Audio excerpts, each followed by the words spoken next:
Some good shit, man. Peaceful one. I'll tie everyone. Big up. Where you go to Savage back again. You know what it is, man.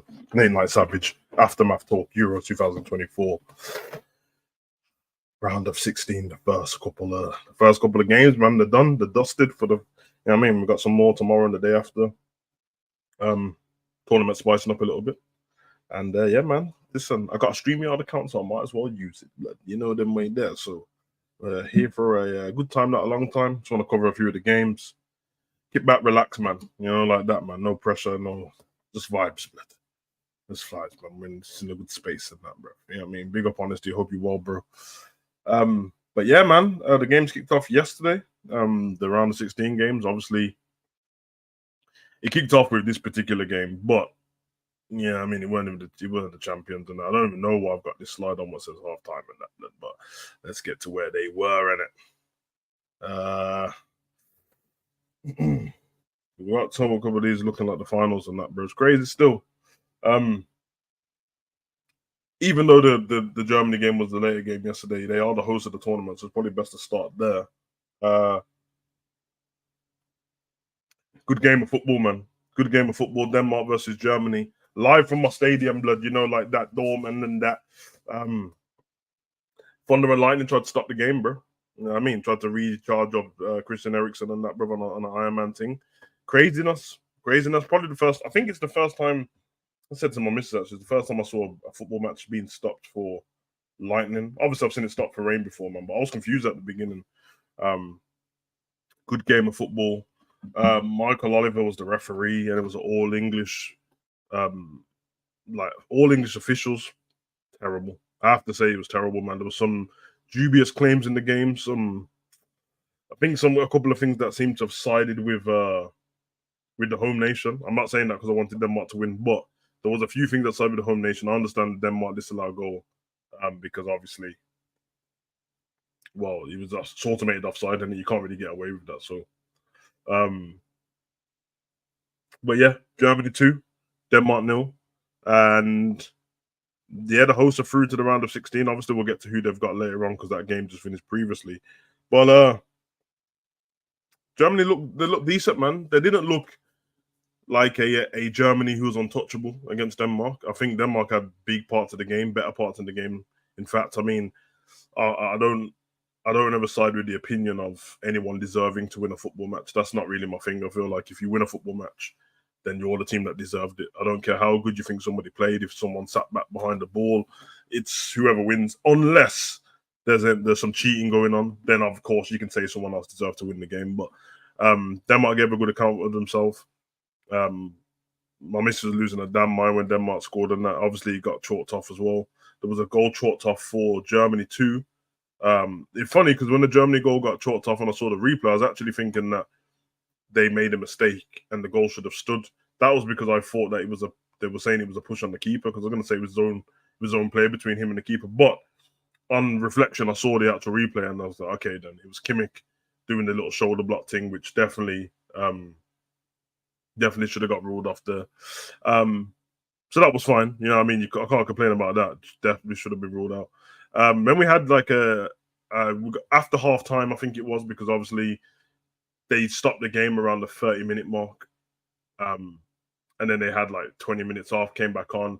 It was weird. I was saying to my son at the time that maybe if you're going to delay the game for this long, then why don't you just get rid of halftime and pull it at the end of the game? But I guess it's not in the rule book, and I can't complain about everything. But some decent performances in there, I think, for Germany. Musiala stood out. I actually think Havertz stood out as well. I mean, people could say it's for the wrong reasons, but I actually think he was decent in the game. It's just that he wouldn't put his chances away. But he was making himself busy. He was in all the right pockets. He was moving around. There's some other performances for some other players that are a little bit disappointing. I feel like Sane in the second half was missing. Tony Cruz had a great game. He just does what he does. He controlled the game. He slowed it down when he needed to. But Denmark had a lot better at the play. I feel like the first 20, 25 minutes was Germany. It looked like Germany was going to kill Denmark, to be honest. But then it changed a little bit. And then there was a goal. Obviously, the goal from Anderson after halftime. It was weird because in the midst of me celebrating and Messi screaming and all that stuff, and my son jumping up and down, I didn't realize what they chalked it off for. So at the beginning, I was like, "There's no handball in there." Then you realize it was like Delaney's big toe that was offside. And as much as you want to take the moment and go, "This is unfair," it's not unfair because that is the rule of the game, innit? You know what I'm saying? That is like you can't do much about it. If you want to bring automated offsides in, kind of have to go with that, innit? So it is what it is. Then was a Kai Havertz penalty. This is where I didn't like how they went with this penalty. Now obviously they've got this new scale on the ball because the ball's got sensors in it. Obviously you can tell if it touches somebody now or if it takes a deflection. I'm not mad at that, especially for like, oh, is it someone's goal or not? The goal got given for a penalty after Anderson scoring a goal and getting disallowed like 3-4 minutes later on. I think it was like 4 minutes. Someone goes across the ball in the box, it hits his finger, his thumb, and then they give a penalty for it. The only thing I have away that is his hands away from his body. Okay, but like natural position, where's he supposed to put his hand in his pocket? Like it doesn't make any sense. So for me, I don't think that should have been a penalty. I mean, I guess in the long run you can't complain because it was 2-0, not 1-0. So it is what it is. The Musiala goal was really good though. I think Anderson got caught wrong side of Musiala, and the fact that Musiala was in his own half, you can't be offside, obviously. So once he turned him, I didn't think Anderson was going to catch up with him anyway. Even though Musiala's not like the fastest footballer, but Anderson's not the fastest centre back even. I actually thought Anderson had a great game. So Germany definitely in overall deserved the win, of course. And I feel like people like Rudiger in particular was making himself busy in that game. He was celebrating tackles. He was celebrating blocks. He was in front of everything. He was theatrics. He's what you, especially if you're a neutral, is what you want as part of the tournament. You want characters and stuff like that. So I thought he was pretty good still. But obviously that sent them through as the host into round of 16. Obviously they were going to play either Italy or Switzerland. And well, yeah, the man you see on the screen there, good goal from him. Switzerland absolutely bossed this game. I feel like there was a 10-minute, 15-minute spell where the game was evenly balanced, you would say. Switzerland took over that game and they looked like the only team was going to win. I've seen people saying it's a shock result. If anyone had spoken to me before the game, I said that I think Switzerland's going to win. Like I've been on this. Like if you ask me if I think Austria's going to win, I think Austria's going to win. You think like it's easy to go, oh, these are the small nations and all this business, but that's off name. And I feel like the tide has turned in football, and I think it's time for people to start either watching the games or educating themselves before just saying they think this is going to happen because this is, i.e., Italy because of the name and stuff like that. Of course, they're the holders, but that doesn't really mean nothing. I mean, the team's so different compared to the last tournament. And I'd say the last tournament, a lot of people didn't have him picked down to win either. So, but yeah, good goals. The Vargas goal came straight after half time, I think 13 seconds. And what a goal was it, man. You already know, man. The Swiss Curtis Jones and that put it right in the top bins. And then they just controlled the game. And I have to shout out, we did a show the other day, and I think it was G or Enzas, which player I think standing out. And I said Jacko. And I swear, like, he bossed this game, masterclass. Everything that you want from that player in that position, he had. The vision, he was a bit of a risk taker in certain instances. He trapped back, he defended, and we're not here to talk about club football and that, but yeah, certain club treated him a certain way, and if they just used him properly, you you never know. But that's what happened there. Yeah, I mean, when I get to some of the other players, you'll probably realize why I'm saying these kind of things because he's playing how I wanted a certain player to play for England, but we'll get to that, which is the next game. England 2. Yeah, this is messy. Slovakia 1. All right, man. Officer Martin's cover it, innit? You know what I mean? Don't expect too much slander from me, bro, because I am English, bro, and I do want my team to do well. And I know that the pitchforks are out and stuff like that. I was really disappointed that part in this game as well. But we'll see. Let me get to Honest's question first. Big up Honesty. Big up Gary as well, bro. Question 7 is Xhaka top 5 midfielders this season? He won the Bundesliga unbeaten for last 3 quarterfinals Switzerland. I would probably say yes anyway before this tournament. or he would just be on the outskirts. It's very hard because you can be Premier League bias on it. Obviously, I watch 3 leagues more than any other leagues, and then I try and catch what I can with the Italian league and stuff like that. I didn't see him underperform in any Bundesliga games, so this is a hard one. I'm trying to think. I guess Premier League, Foden won the Player of the Year, even though I thought that he weren't great for the whole season. But Rodri, Odegaard, Spain midfielder though, Bellingham, but he played kind of in the. But yeah, I'm just gonna say yeah. I shouldn't even have to think about it too much, man. He was great. He was great, and he is a focal point in most games. So I'm gonna say yeah on that one. Foden is dead food for England. Trippier don't do jack. Just sitting on the bench biting his nails. I mean,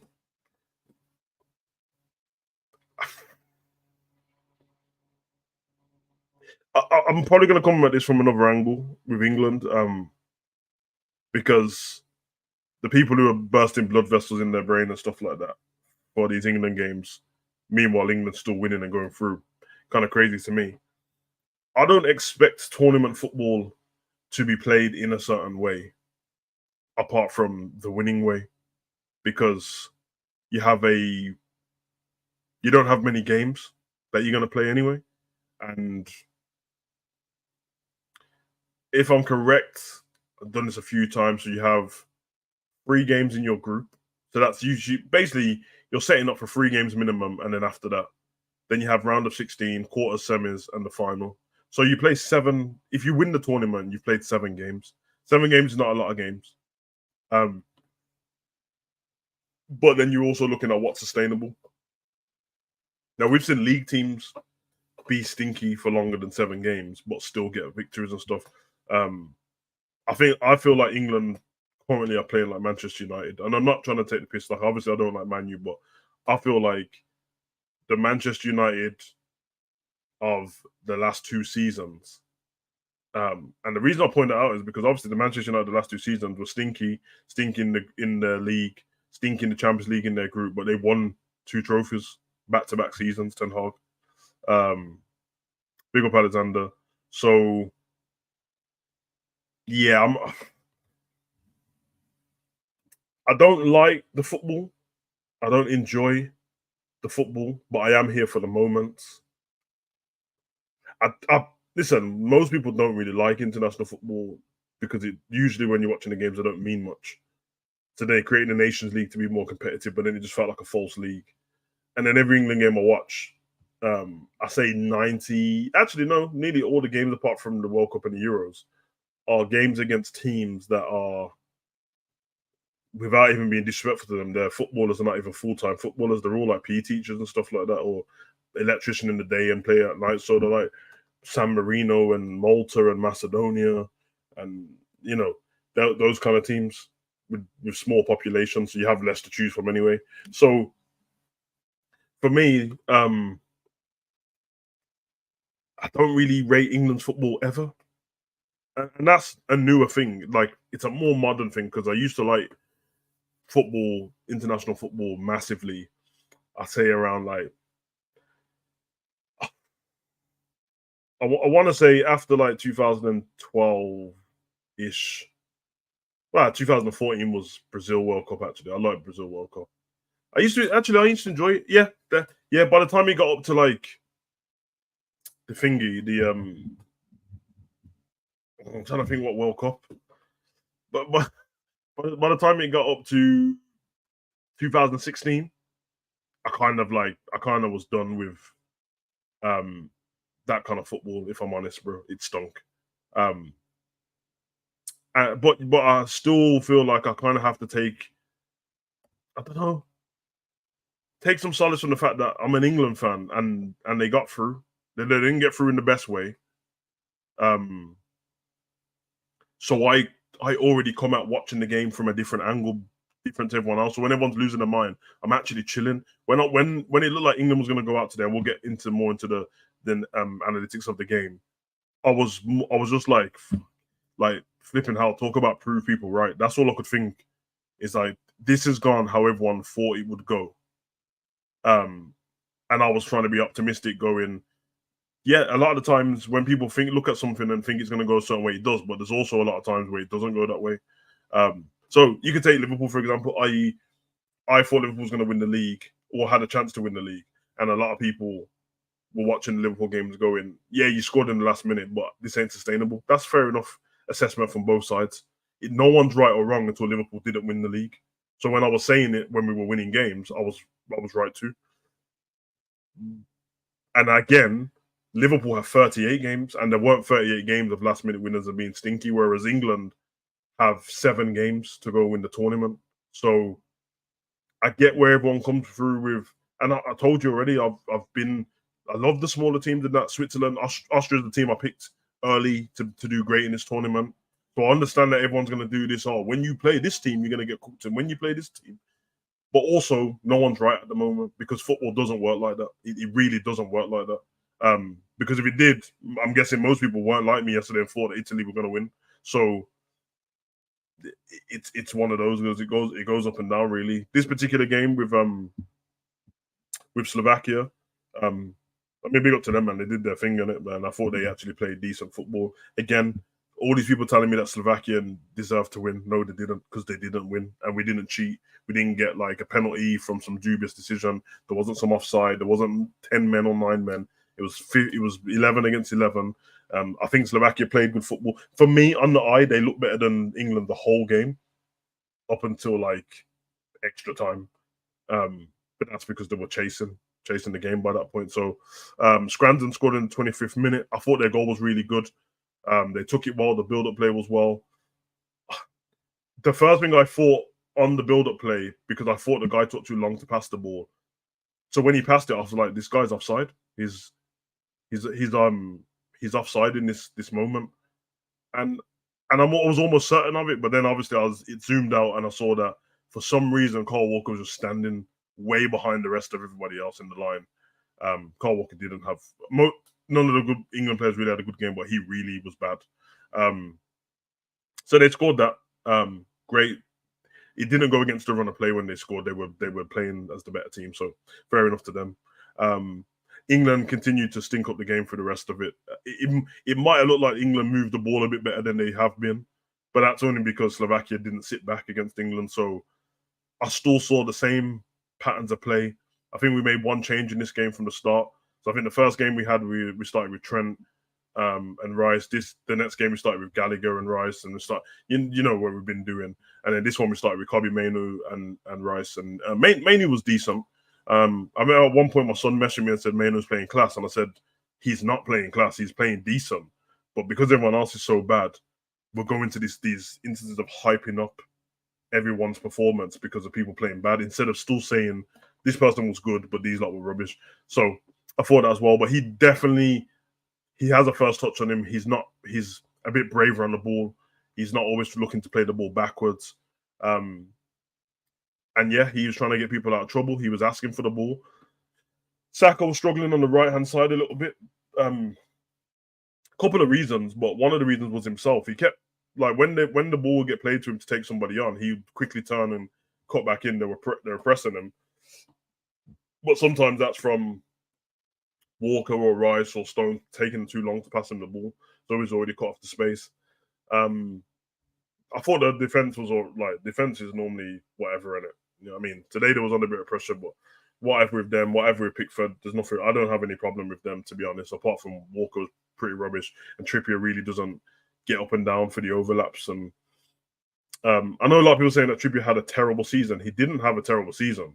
He had a terrible half of a season, because when the season started, Trippier, I think me and Enzo doing Team of the Week. Trippier got into Team of the Week every week, and up until like playing PSG in the Champions League. And I think after Newcastle got knocked out of the Champions League, I think at one point they had 13 injuries, including him. And then when he come back, he wasn't very good. But the game wasn't going the way we wanted it to. The game started off with Foden on the left-hand side again.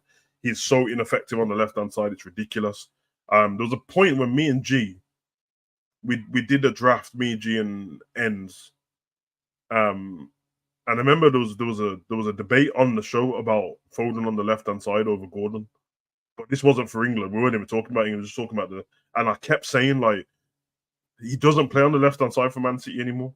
Like, he's not playing there because obviously Doku or Grealish is playing if they're there. And he's not effective from there anymore. This isn't the old Foden where you was like, oh, Sterling's getting subbed off with 20 minutes to go, let's put him on. So I knew he would be ineffective there because he can't help but cut inside. Gordon's a natural winger in it, so he's going to use the space and get at people. You're just causing yourself trouble cutting in every time, and you make it easy for the defenders. They know what you're going to do. It's very easy to tell. It's very predictable. You can telegraph it. So, yeah, weren't really happy with that and the setup. I didn't mind the Kobe Mainoo change. I thought something had to be changed in midfield anyway. Not because Gallagher was bad in terms of what he did on the ball. He just was ineffective the previous game. So, I mean ineffective to the point where you didn't know he was on the pitch anymore. Bellingham in the 10 again. I feel like if you're not going to move the ball quick enough, then having Bellingham in the 10 is pointless anyway. Like, it's pointless. But I don't want to keep going over it because everyone has their opinion of where he should play. Obviously, the bigger players are going to get more slander online. I don't really mind on all that stuff like that. I don't think he was particularly very good in this game. You know what I mean? He tries too hard, Bellingham. But I know this isn't his performances in so far in this tournament isn't the way I see him perform week in, week out. And I'm talking about any club I've seen him play at, Birmingham, Dortmund, or Real Madrid. But obviously it's the want to win the trophy, isn't it? And it's the want to try and... Some people get given this, like, oh, the talisman thing, and I'm going to put the country on my back and all that stuff. He seems like one of those that, because he's so like an old person, a young person's body, he wants it. But then I did see some parts where I'm like, he's getting frustrated with his teammates. He's putting it... We're going to get to Rice on it, but I've seen parts today. Other game, he was just terrible, but I've seen parts today where he was making runs through the lines and Foden was making runs through the lines, and obviously Declan Rice, man. Also, Bellingham's first touch was off today, terrible, and the last game. I think he's only had one. The first game is the only game Bellingham looked good. In the rest of them looked a bit stinky. 1 second. So I don't know really, man. It's a bit up and down, to be honest. Big up, bro. Big up, bro. Big up, big up. Literally just walked in through the door. We saying no, man? I'm all right, bro. I'm all right, man. I just, you know what I mean? I just thought earlier I paid for a StreamYard account, so I might as well use it. That's bro, I always think the same thing sometimes. I sit there and think, brother, I've actually paid for this. I need to get actually better use of this. Yeah. Sometimes I just have to justify my money, but that's it. I'm petty like that still. So, nah, facts, man. Facts. But yeah, just covering that. So yeah, I think only the first game Bellingham was decent, and the rest have been stinky. The whole team's been stinky. Problem with Rice on it. I'm not going to do the over the top. I think what everyone's doing is they're taking the international game, and then they keep talking about everyone's club. It's not the same. Yeah. And to be fair to you, because you mentioned this when everyone was going the opposite way around, trying to say, oh, well, this guy is Szoboszlai is good for his country, and Diaz is good for his country. I'm like, bro, it's not the same football. Exactly. It's not the same football, and this is tournament football as well. So when it gets over to Declan Rice, bro, please take this with a pinch of salt, I'm saying, because I'm talking about him in international football. But the kind of thing that people would go over the top with what Henderson would do when it's not going well for Liverpool, passing the ball backwards, is what Rice does for England, bro. And he seems like he has no confidence to go on the half turn and play the ball forward. He is everything is let me baby someone, let me run 5 yards away from the person who's got the ball, receive it off them, and then give it them straight back, and then do the Sunday League jog like I've done something. And I'm just looking at him like, bro, this is not needed, but I can see Foden and Bellingham pointing to where they want the ball. And I don't know if it's, of course, everyone goes on to instruction with Southgate. I don't really want to talk about him too much because everyone has their opinion on him. That's fine. But when it comes to the players taking onus on themselves, I swear some of these things are traits of the players. They seem a bit scared to go out to lose the game. But it's making them play rubbish football because Declan Rice not playing the ball through the line. All that does is goes, well, we get to keep it. We get to keep the ball. Okay. So we don't get to score and the other team don't get to score. That's basically how we play football. Yeah. No, it's true. Man can't keep blaming. I said this already to my boy earlier on. we can talk about the manager for time. Like, bro, he's a dead manager. We know what he's about. Blah blah blah. But bro, like, we can't sit here in one breath and say Foden, Kane, Bellingham, you know, Trent, whoever, like Rice, all these Bakayo Saka. We can't sit there in one breath and say these men are top world-class players and then turn around and say, yeah, but the manager, man, the manager's that. Bro, like these players are playing shit, you know? Like, they're actually playing shit. Yeah, they're playing and stink.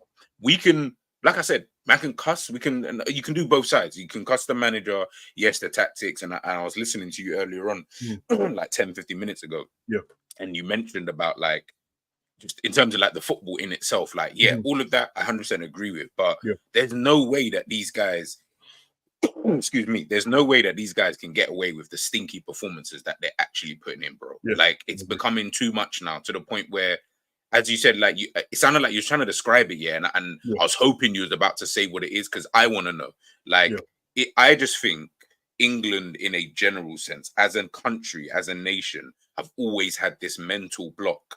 And obviously, because it's been going on now since our parents were kids and stuff like that, it's been going on for so long, it's just embedded into your culture now. It's actually just ingrained into your culture of just a mental block. Because how do you go from Jude Bellingham, top player this season, Champions League, La Liga, like, man are talking about him in the same breath as some of the greats, even though they probably shouldn't, but he performed so well, right? Harry Kane, how many goals has he got?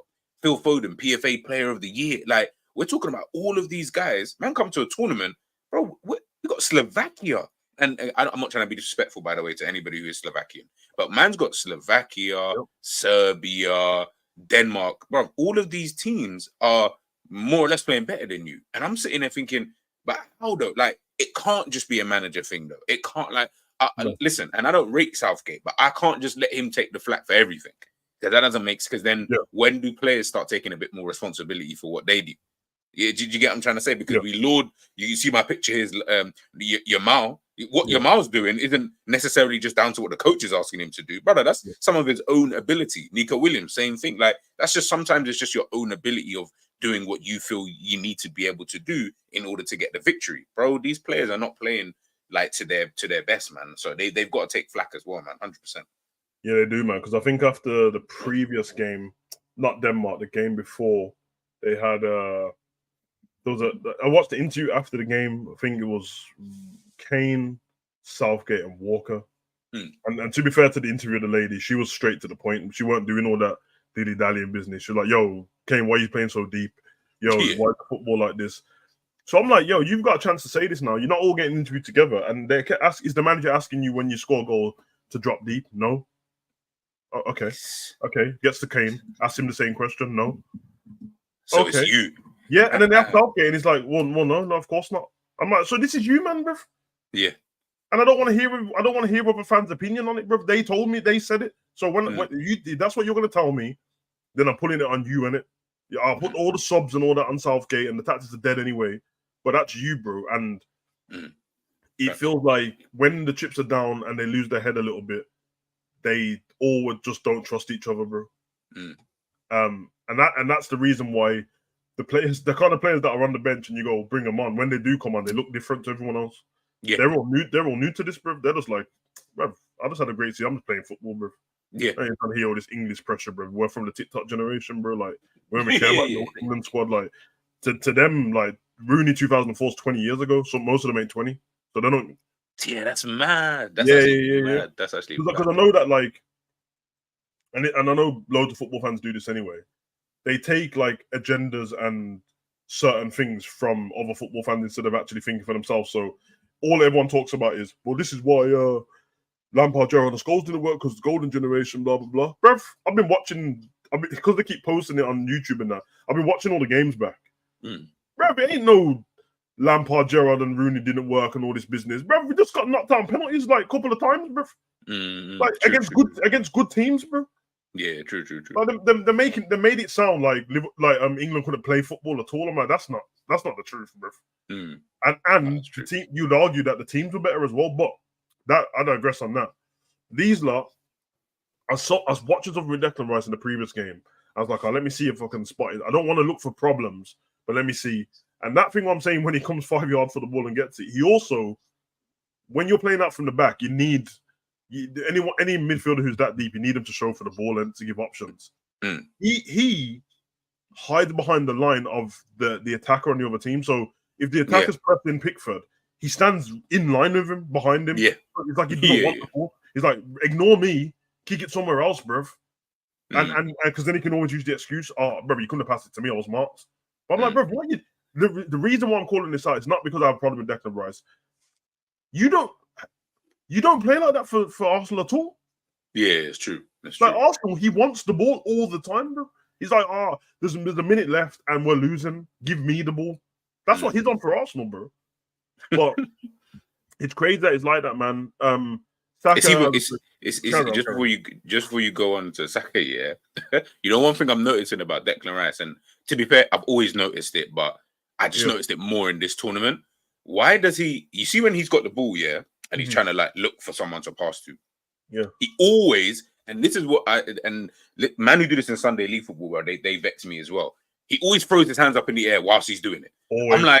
I'm like, bro, why are you throwing your hands up into the air? Like, just fucking play the ball to somebody and keep the ball moving instead of complaining about they're not. It's because you're taking 10 years to do whatever it is that you're trying to do, that now whatever movement had happened has now gone. But like that first little set that they've done where they've moved into this position and that position, it might have just got closed off. Guess what, bro? I beg you just move the ball though. Instead of throwing your hands up in the air like some 5-year-old. I'm like, bro, just pass the ball. And it's annoying sometimes because he does it every single time. And I'm like, bro, like there comes a point where, man, I'm going to just start looking at you thinking, I ain't passing this guy the ball anymore, man, because he doesn't know what to do with it half the time. And that's me. And I rate Declan Rice a lot. But for England, at times, bro, like I said, a lot of these guys bear individualism in these lots, in their ego and in their thinking. So some of these guys are just sitting there thinking, I'll just do what I need to do, blah, blah, blah. Not knowing that, bro, if we don't work as a team, it's not going to work, man. Yeah. And the thing is, he's throwing his hand up in the air because people ain't going where he wants them to go. But that's because he wants them in the most simple spot, bro. They're trying to break the lines and that, bro. They don't want to stay 5 yards away from you just so they can give it back. So it's a bit weird he was like that, man. Obviously, gets to the flipping 95th minute and now they made some change in the game. This I was frustrated with Southgate on this part because I really thought the game was done. Like at that point, I was like, I'm always optimistic, but I'm like, bro, there's literally seconds left in this game, and his first sub he made was Trippier in the 66th minute, but he took him off because of an injury. Yeah, it's weird though because he took him off for an injury. So when there was like, Saka's gonna go play left back, but I was like, hold on, Trippier's still on the pitch. I could still see him. Yeah, like, he didn't come off as soon as he was injured, so that was weird. Obviously they brought Cole Palmer on. He went on to the other side. Completely different player because he's very direct when he gets the ball. So I like that about him. And then obviously I know the Arsenal fans have had to like cook up Uncle Righty, but that's where Saka ended up with. So bro, you have to hold that one still. You have to hold that, bro. Left back, I started busting up when I saw that. I said, that is left funny, back. Bro. The thing is, the game was more balanced when he went there as well. But this and I got a picture. I'll see if I can send it to you. Yeah. And it's like, I was just sitting there thinking, bro, the way that Arsenal fans called this guy, hold on. Yeah, I just sent it to you now still. The way that Arsenal fans were like trying to cook up Ian Wright, as you said, I said, bro, like now we're sitting in this situation. And you know, like, do you get it? Like that was the same. As soon as I saw that picture pop up, I said, yeah, that is exactly how Ian Wright feels at this current moment in time, because you lot were calling, man, and again, don't want to say the word, but they were calling, man, beginning with the C and all of that. And I was like, right, like over football, but football. And he didn't even say, Saka shit. He just said, bro, I just need balance. Like I just need balance in the team. It's more of a compliment, Saka, isn't it? Saying that you can do it. Which, by the way, people, I think we forget when Freddie Ljungberg just come through and was the interim or whatever manager. Was that not where he was playing under Freddie Ljungberg, number 77 and that on the back? So I don't understand why man made it out like, they made it out as if we said, yeah, Trent, I beg you go up front and play false 9. Bro, we're not talking about a position he's never played in his whole life, whole career, even in Sunday football. We're talking about a position that he's actually played before. So I don't get why there was, and we've got no other left-footed players. Like the only one is injured. And it doesn't look like he's ever going to play. So I just think, listen, man, I was smiling. My boy is an Arsenal fan. I said, yeah, you can hold that. You can definitely hold that right now. Yeah, bro, I was creasing, man. That shit's so funny to me, bro. But yeah, but that killed me because obviously we were losing the game, and then that was a 66th minute, bro. The 84th minute is when Southgate made the next change, bro. And that was Eze for Menu, bro. And I ain't gonna lie, bro. I ain't gonna lie. I'm not normally on this conspiracy thing, brother. Now I've changed my mind now. The game's done, innit? But in the moment, I was like, hold on a minute, bro. You ain't gonna try and put the brothers on with minutes to go so they can have the monkey emoji sent to them after. Bro, after of course that's what he's trying to do, bro. Because man brought on Eze, then brought on Tony with a minute left, bro. I said, nah. Did you see what he said about Tony? What did he say? He I literally just saw. I haven't seen the full thing. Because it looked like a William Hill punishment to me, blood. But anyway, boy, like he said that. I need to read the full thing, but he mentioned that Tony was pissed off basically that he brought him on with that minute to go at the end of the game, and I was like, yeah, well, obviously, bro, like it's a minute to go. If Bellingham doesn't score that, we're out of the tournament. In my mind, he only brought him on just to say, like, almost like, oh, you know what, we're going out anyway. Let me just give him at least a minute in the Euros, just to kind of, you know what I mean, just to say, oh yeah, this is why I brought you along, kind of thing. But then obviously, remember I said that during your show in the week. Yeah. Like he's on with Konzo and all that. Like he's like, oh, just come along. You know what I mean? I'll show you that you had a great season, but I'm still not going to play you, bro. Because I know because Gomez was like he wanted to go sleep, blood. Like fuck this. Yeah. Why didn't even bring Gomez if you're not going to play him? That's so dumb. I know. Where is it? I did see the quote just. Wait. Oh, it said Ivan Toney was pretty disgusted when I put him on with a minute to go. I think we've made up now, but he has the big impact on the second goal. Yeah, you think you made up with him? Yeah. I don't think we wait to see him in Snapchat with some girl after the tournament talking about Southgate the prick, bro. That's because I seen him with Brentford. He was cooking Brentford for no reason, bro, just to get girl. Yeah, that confused me because I was like, Brentford ain't done nothing to you, bro. Like, exactly, bro. So yeah, and then obviously he made the other subs after the next time, but yeah, last minute of the game,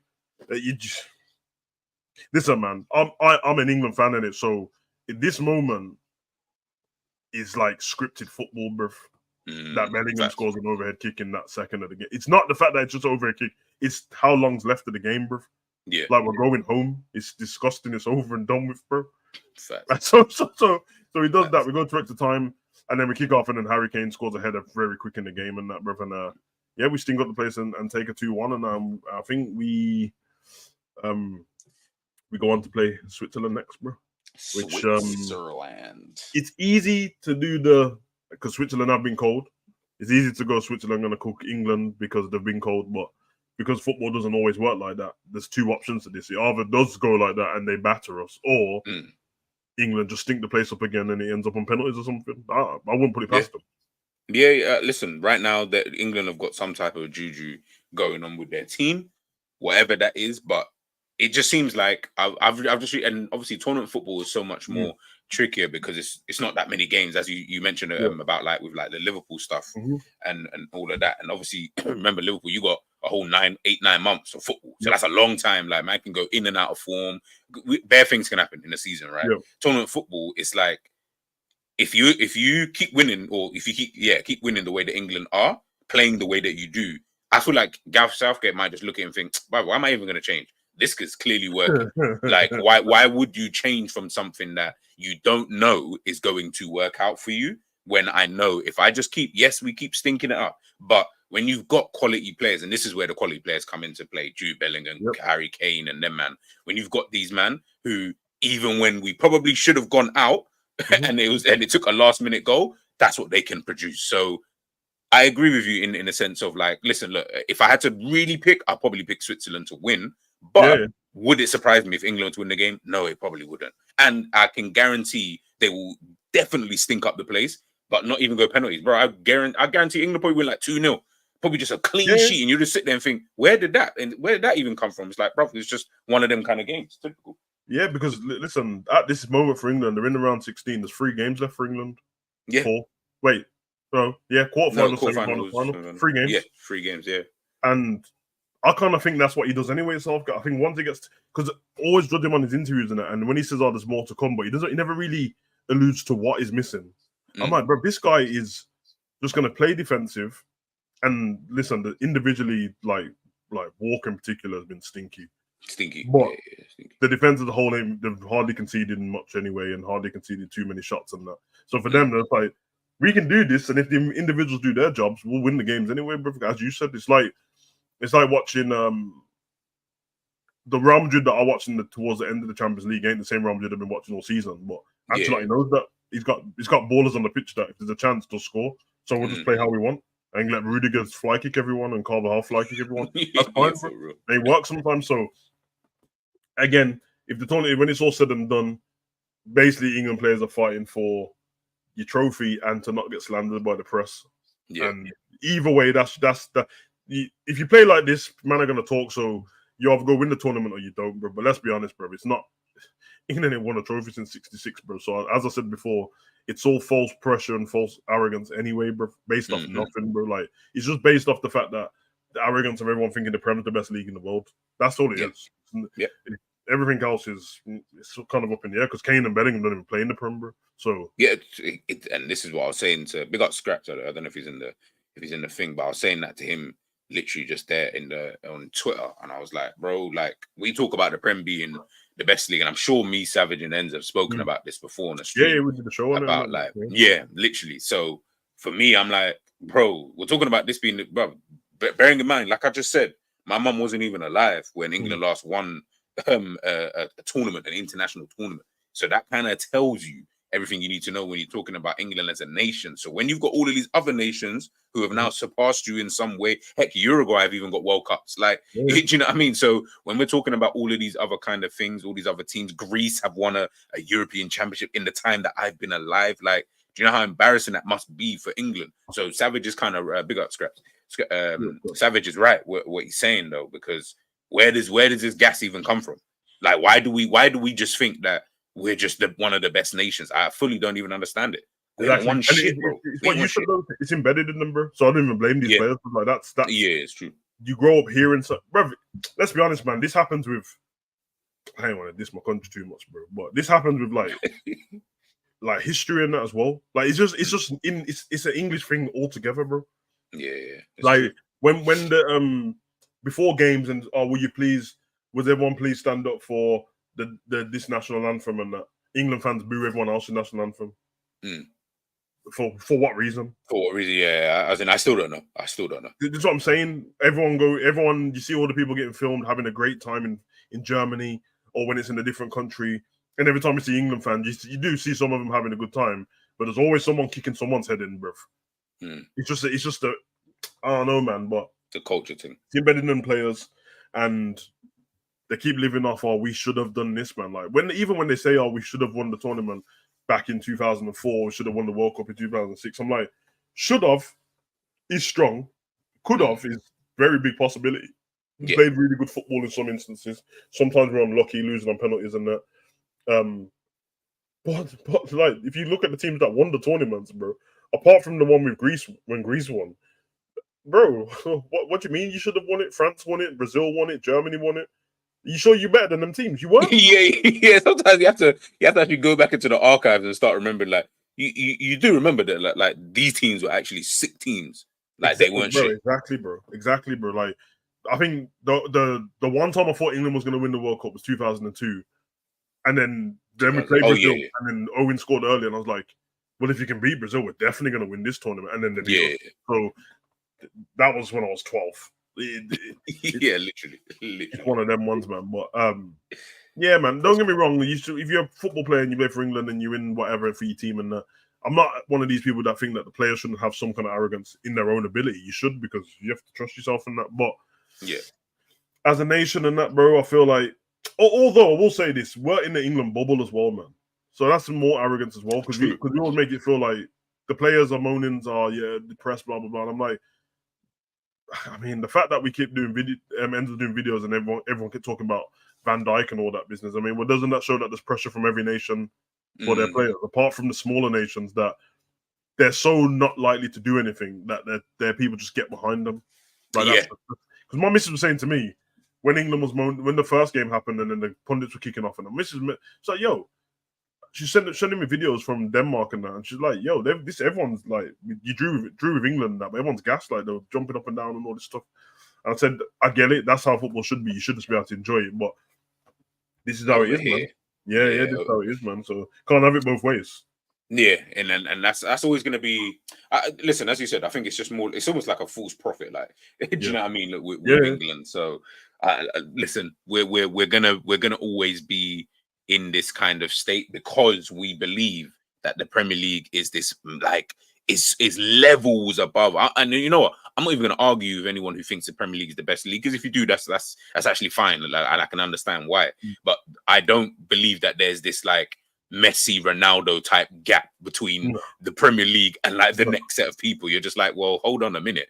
Let's not even do that, because when we're all looking at all these other teams, could we realistically say that? And I was big up Enz, because I was chatting to Enz on the phone earlier on, and I was saying, like, think about it like this, in England, and for the England team, outside of Kane and Jude Bellingham, who play outside of England, the rest of them all play in the Premier League. Heck, you've even had a guy who just came from the Championship and another guy who was playing under 18s, under 21s football not long ago, who's now playing, obviously, for England's senior team, right? Cool. So all of these guys are all Premier League players, bar the two, obviously, main players. When you look at all these other teams, what are you seeing? You're seeing the same thing. You're seeing all of these guys. They're all, like, they're teams that they play for outside of maybe like a Madrid, potentially like Barca, like more Madrid than anything. But if you look at the majority of the teams in Spain, most of their players are all Spanish. So you haven't really got this mad influx of like, oh, well, we've got bare French guys and bare Brazilian guys and bare these. Obviously, they've got them in small doses. In England now, when you look at most of these teams, when you look at Arsenal's team, outside, I mean, Ben White's obviously don't want to play for England, so take him out. Bukayo Saka, that's it. And Declan Rice. That's it. If you want to count Ramsdale, fair enough. But I think the average amount of players in the unless obviously when you get to the lesser teams, but it's probably average is probably about 3 English players per team, isn't it? And that's mad. Like, definitely. Starting lineup is like, if you get 3 in your starting lineup, you're like, right, okay, this team must really have had these guys for time, which obviously some of these teams have. But when you look at it on the face of it, as a whole, most teams haven't really got that many English. Bro, look at flipping Wolves. They're basically a mini Portugal over there. Like, do you think these manager in it? Because as soon as Thingy got their Nuno, team turned Portuguese, but exactly. But this is what I'm saying though. Like, whereas in other countries, and I can't think off the top of my head, but when I look at all these other countries, the Bayern Munich's, the Borussia Dortmund, whoever, Hoffenheim, like when I'm looking at these teams, I'm like, right. First of all, Fulkrug. I don't know what team he even came from. You'll be able to tell me that there. But I'm pretty sure the team that he did come from, pretty sure they have bare Germans in the team anyway. But German, bro. Do you get what I'm trying to say? Like, it's these kind of things. So when we're looking at England now, I'm like, you know what? I can understand why you guys have got an identity crisis. And guess what? This is why, and I don't want to get too into it, but this is why this country. You may need a cleanse at one of these times, because if you're trying to have some type of cultural identity, how can you have it in your football if you don't have it in your country? Doesn't make any sense to me. That to me doesn't make no sense. I'm with you, bro. That's what I've always thought about England. It always follows the culture of the country. However the country's run at the time is usually how we play football, bro. Exactly. Yeah, so it's a bit crazy, but it's funny, because what player was thinking of now? So I was saying before you jumped on, you had when I was talking about like Gordon should play on the left, innit? Yeah. And and I was saying to them like, do you remember that we had this whole argument, me, you, and Enz, bro, about Gordon playing on the left?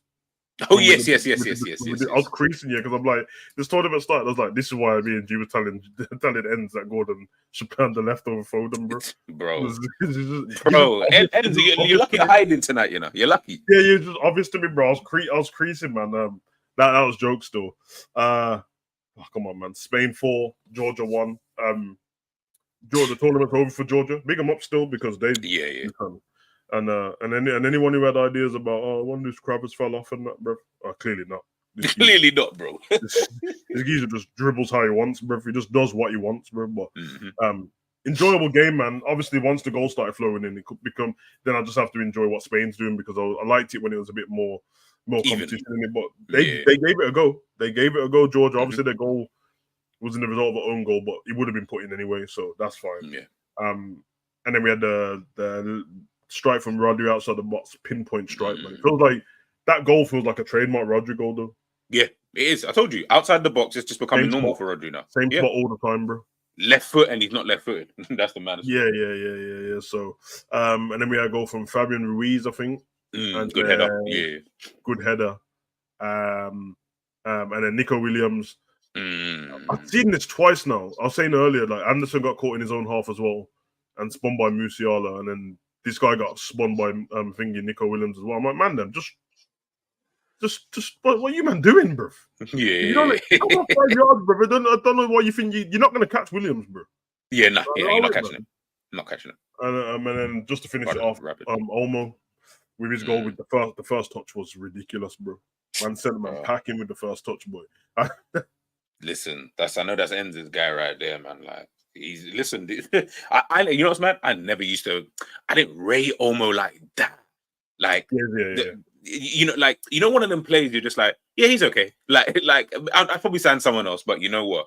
I have to give people props. Like over the last couple seasons, he started to he looks good. Yeah, I can't even lie. He does look good still. Man. And then let's talk about your boy, man, because he was hey, come on, bro. He was cooking, man. Yeah, I mean, like you can still see that he's rough around the edges and what he needs to. Yeah. But he's 16 on it, bro. So I think he's 17 the day before the end of the tournament. I think he is. Oh, is that when he? I was wondering when does he actually turn? Bear man are having birthdays in this tournament because I think it was Eze's birthday yesterday and Bellingham's birthday. Yeah. It's crazy, man. Big him up, man. But your mom's what a player, bro. What a player. Hey, wait there. What did N say here, bro? I'm here listening. Hay Fever beating me up, but Foden played more than Gordon on the left for England. Yeah, that's the problem. But I don't understand why you put the tush emoji. We weren't talking about saying that when we did the draft and then you tried to put him on the left over Gordon, we were saying that he's not effective as Gordon over there. Because obviously for Man City, he's been doing all the work in the middle. But anyway, man, big up, bro. Like, because what I do is like sometimes I listen to our videos, not that particular video, but I listen to the videos back or when I'm working and I restart. And this is why it increased me because the Lamel one, this got me still. Man, no one can lie because the video's there, bro. And enter Gordon's Deadwood. Well, you better hope you don't join Liverpool then, bro. But, and then don't send for me on this one. But I saw, bro. Okay, G, you won't remember this video. It's video, me. God. It's I think it's around pre-season last year. It's me, you, Cav, and Enz in it. Okay. And I don't know if someone asked in the chat. I think someone asked in the chat, and they said, don't call Yamal in it. And me and you both said Yamal so quick, bro. Oh yeah. And then he's like, Cav and Enz started getting offended and that. Like, you know what? For some reason, I feel like I remember Cav being offended at it. I can't remember Enz Twitter, but I definitely remember Cav being. I'm thinking, are you guys hiding? Like, do you know who you're talking about? Bro, the shit killed, bro. When I watched it, I was creasing, bro, because I was like, yo. Because to be fair to Cav said, he was like, nah, I'm just saying. He said, to be fair, I haven't watched him. It's like I haven't watched him play that much anyway. But I don't like the way you said his name that quick. And then Enz just quick enough to that. I was like, whoa, bro. At the time, we were talking about the amount of time they both had on the pitch and that. Yeah. Okay, I definitely remember this conversation. Because in the video, my son's next. He's not in the video, but he's next to me. And we're like, you was like, oh no, I watched him play this whole game, and then was like, no, he didn't play that game. And my son was reading out the stats, going, yeah, he did. He had 72 minutes in this game, and then I was like, nah, bro. This video is fucking funny, bro. Obviously, to be fair to Doak, he's been injured in that, bro. But for me, at that point when I said, yeah, him over Doak. In the video, I said as well, stop taking it as a diss on Doki. It's not a diss on Doki. Exactly, bro. He doesn't have to be better than Lamal. Like your mom. That this kid, he's different. Yeah, because he somehow was the stuff I saw in the youth videos. He somehow just translated it to big man football like it's nothing, bro. Yeah. He's like who's the player I'm more thinking of? He kind of reminds me of like the old school when you look at players like your Sergio Busquets, and I don't mean in terms of playing style, obviously, because they're two different players, right? But just in terms of what they're actually good at, they can just translate that. So what Busquets was good at in Barcelona B, why Pep even decided that, I don't need to go and sign another DM when I've actually got one literally right here. And thank you, Enz. It's just the simplicity of it. Like, them man they do the simple things. Like, and because he can do it at such a high efficiency level, and obviously he's got a little bit about him as well, because he's got all of these things, bro, I promise you, when I talk about Yamal, like, I think he's, for me, obviously, I did think Ansu Fati was going to be a dope player, but I feel like he's going to eclipse whatever level Ansu Fati was going to eclipse anyway, if he just stays injury free. I agree. I don't even think Ansu Fati got to the level he should have, to be honest. Oh no way, no, I had high hopes for that, but he had his knees ravaged. Like, I don't, but even at Brighton, that didn't work out either that long. Yeah, and that tells you everything you need to know from when your career's gone to Brighton. No disrespect to Brighton, but if you've gone from Barca to Brighton on loan and you ain't playing, you ain't going back to Barca to play. I promise you. You're in the right though, the simplicity of it. And to be honest, bro, he might be creeping back into the game. And I want to do some videos on how the game's changing as well, because I think we've fought for ages on it, man. But it might be a thing where it's coming back, man, because we've gone through the system phase, and don't get me wrong, of course I know the system's always been there.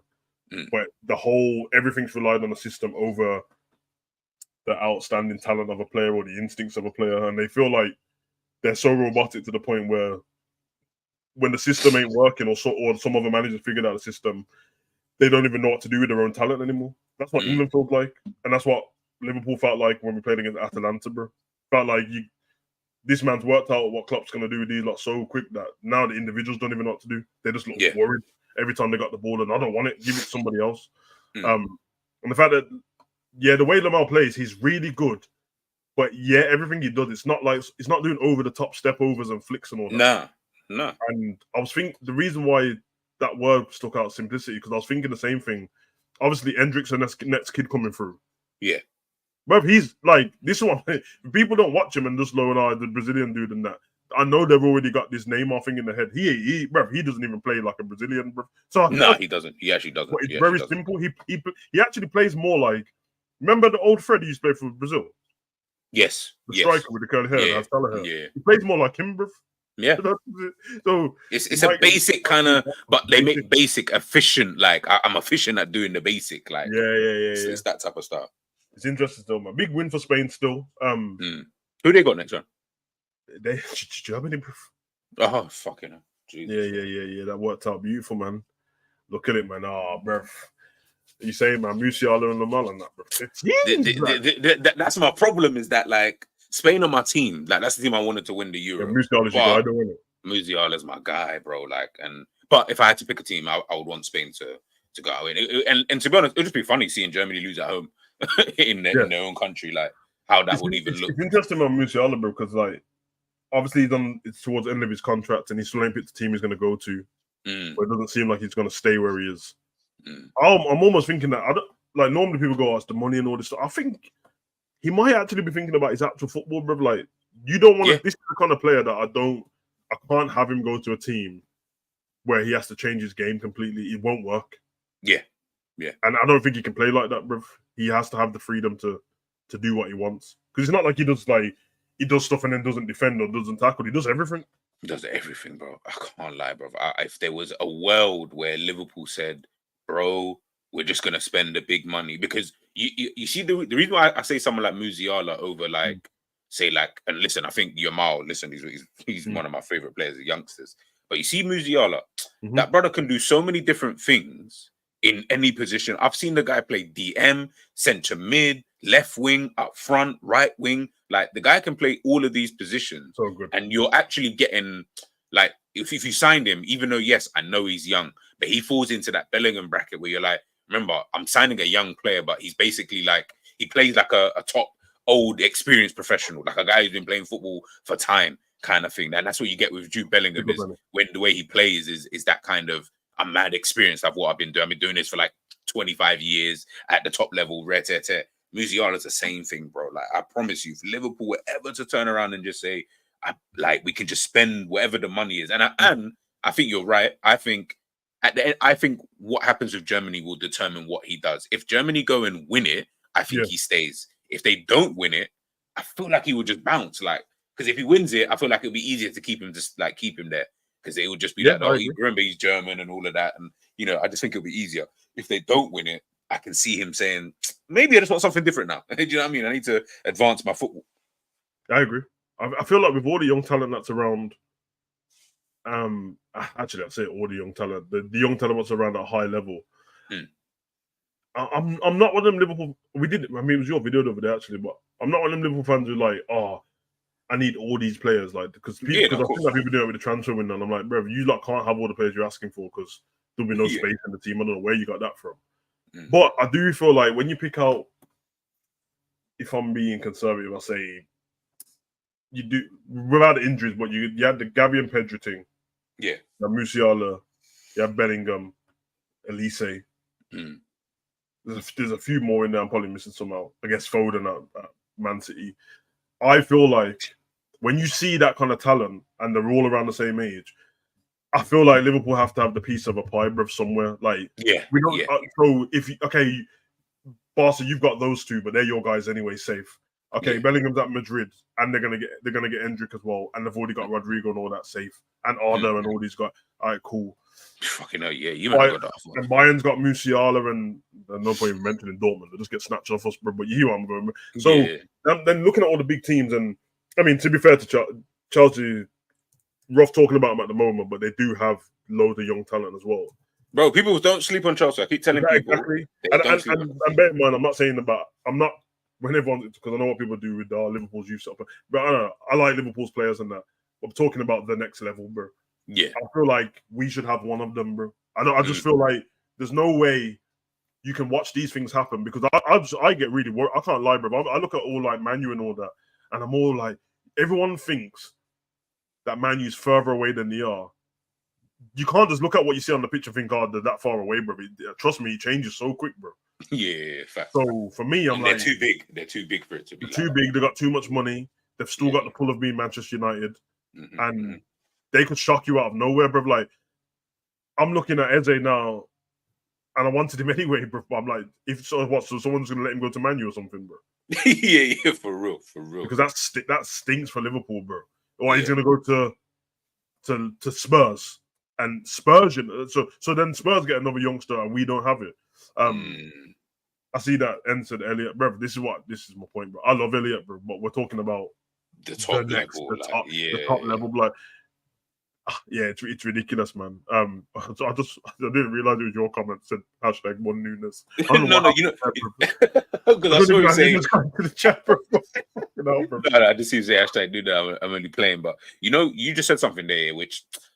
And I think this is where I'm always getting at when I'm talking about like Liverpool and why I never sound so optimistic with certain things. You see that kind of attitude that you have there about, bro, like at least just like man can't keep watching football. Like me and you know what I mean? We've been watching Liverpool for a minute, for like we cannot keep going through this thing where it's like all of these top youngsters, and again, I'm not disrespecting Elliot. I think Elliot's calm players. The Bozolai, calm player. I think all of these guys, they're calm players, bro. We all know, and if we're all like stop joking around, we all know there's a difference between an Elliot and Musiala, an Elliot and Pedri, an Elliot and Endrick. And Endrick's like 16, 17. Like there's even a level between these kind of guys. Like at some point, like Liverpool have to get in on this where it's like, bro, like. Why, like we're a big club, we know we've got the money. I'm not going to get into that whole situation, but why can't we go in for these kind of players?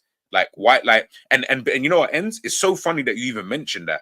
We're talking about guys who, you know, in terms of Szoboszlai and Gravenberch, they haven't even hit that yet. Remember, we're talking about players who are younger than these guys who are at that level. That's the difference. Musiala, Jude Bellingham's, the Pedris, the Gavis, heck, your Miles. Like when we look at these guys, we're not talking about Szoboszlai is what, 23, I think he is, 22, 23. And we're saying he hasn't even hit that level. So let's just say that's not going to happen until he's about 25 plus. So we're going to wait until he's 25 before we hit a level that a guy was hitting at the age of 18, 19. That's the difference. And this is why I say there's always a level and why we're always going for, it's almost like the next level down in Elliot, Szoboszlai, Gravenberch. Listen, top players in their own right, and I respect all of them. Yeah, of course, man. When you look at them, you're just like, yeah, them man ain't got nothing on Musiala. None of them do. Like, they're not even close to his type of level of football, which is mad because Musiala is younger than all of them. So it's like, because I remember him and Jude were in the same England setup, the youth. That youth England team is mad, bro. Like they're all at big clubs now, all of them. Yeah. But and I see what Enz is saying in that. But what I'm trying to get at Enz is like all the players that I mentioned are wanted worldwide by other teams, bro. Yeah, it was wanted within England, bro. So that's what I mean by levels. So it's not even that again. It's not. It's just that the levels are so high like people have been speaking about all these kids from like before you can see them on televised TV. It's like there's a kid coming through, and this is going to be the guy. Obviously, Gravenberch did have the wonder kid thing at one point, and obviously he looks older than he is as well. But I feel like these guys, then they might not be at their max level yet, but they're already at a level that seems better than a lot of people. Kind of like what Mbappe had as well. So, Mbappe's another one. You know what I mean? Mbappe's another one. Oh no, I mean he hasn't hit for us. If he will, that's going to be the thing. All the other guys we mentioned have already hit a level for their club already. That's Is that the new? Why can't we get Musiala, Rodrigo, Kimmich? Oh well, you know, why can't we just get the biggest players on the planet? Yeah, I hear it. But yeah. I don't think it's not all together, but yeah. Don't and see how you put Rodrigo in there. Don't let K-Mac fall up your head, bro. That's definitely definitely where that, because K-Mac is running around everyone telling us that we're getting Rodrigo with no basis, you know, just that we're getting him. Why are we getting Rodrigo? Like, I don't know. I've not been following you. You just keep ending shows before we leave saying, "Oh, we're getting Rodrigo, by the way," and I'm like, "Bruv, I watched Rodrigo talk himself the other day saying he wants to stay and that. So you want to pay them £1 billion buyout clauses and that? Nah, I hear it, bruv. I hear it, man. Man costs more than Liverpool and that, bruv. These times we're struggling, like not struggling, but these times we're stressing as a club to even sign players for like 30, 45 mil. You think we're going to pay the release clauses? Yeah, it's a bit mad. Exactly. And to be fair, the Kimmich thing, bruv, like that.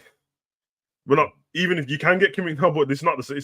Kimmich's cold, bro, but it's not the same Kimmich, bro. It's not the same Kimmich, man. Like, that's not that Kimmich anymore, bro. Like, sometimes the tax is different in England. I think Elliot would look amazing in Spain.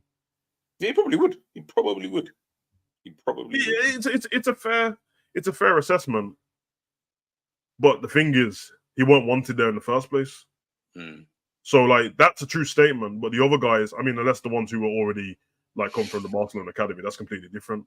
But the other guys who were in Brazil and all these places were wanted by Real Madrid and that. Like we never saw links that Harvey was wanted by Barca and all that. I remember, like it's like because remember Bellingham's he had to work his way up. Yeah, that Birmingham, then Dortmund, and then from Dortmund everyone wanted him. That's why the tournament's creasing me because he has been stinky, apart from like the one game, the first one. But when I keep seeing people go, "Oh, this guy's a fraud," this is how I'm like, bro. No, you're just showing to me that you've only watched him in like a couple of Champions League games, and now because he doesn't even before last season he weren't even playing in this position for anybody, bro. Yeah. So it's kind of whatever in it, but see, and he said he saw it on copies yesterday. See, I told you a bit came up to it as well, isn't it?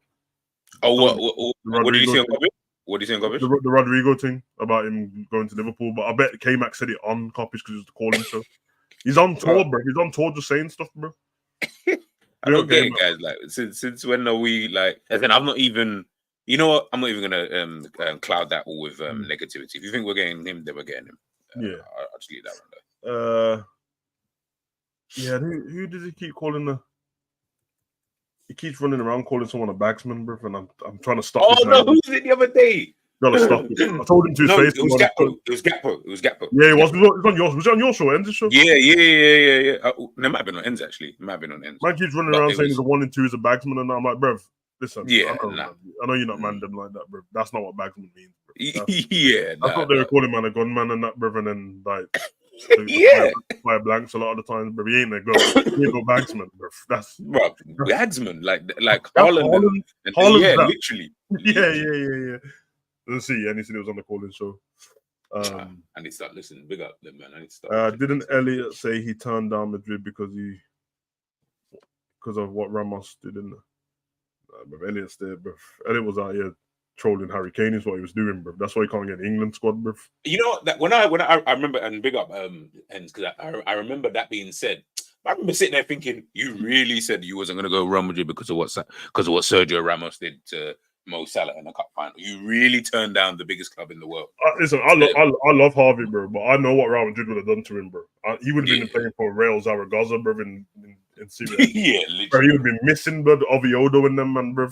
Because Hercules and them teams, bro, that's what they do to you, bro. You know how many men play for Real Madrid and no one knows, bro? Yeah, I know. Well, remember, Ceballos was at Madrid for time, and I didn't even know. Until he actually went on loan to Arsenal. I didn't even know. I'm not joking, bro. I swear Kubo only stopped being a Real Madrid player this season or last season. He's been on loan the whole time, bro. Yeah. Shit, yeah. That's these men just strip you your innocence, bro, like a perv, bro. Because Odegaard only recovered a couple seasons ago, bro. Bro, these times man didn't even know that Sam. Well, I knew, but I mean, certain man didn't know that Samuel Eto'o actually played for Real Madrid. I started busting up. I was Bro, like, yeah.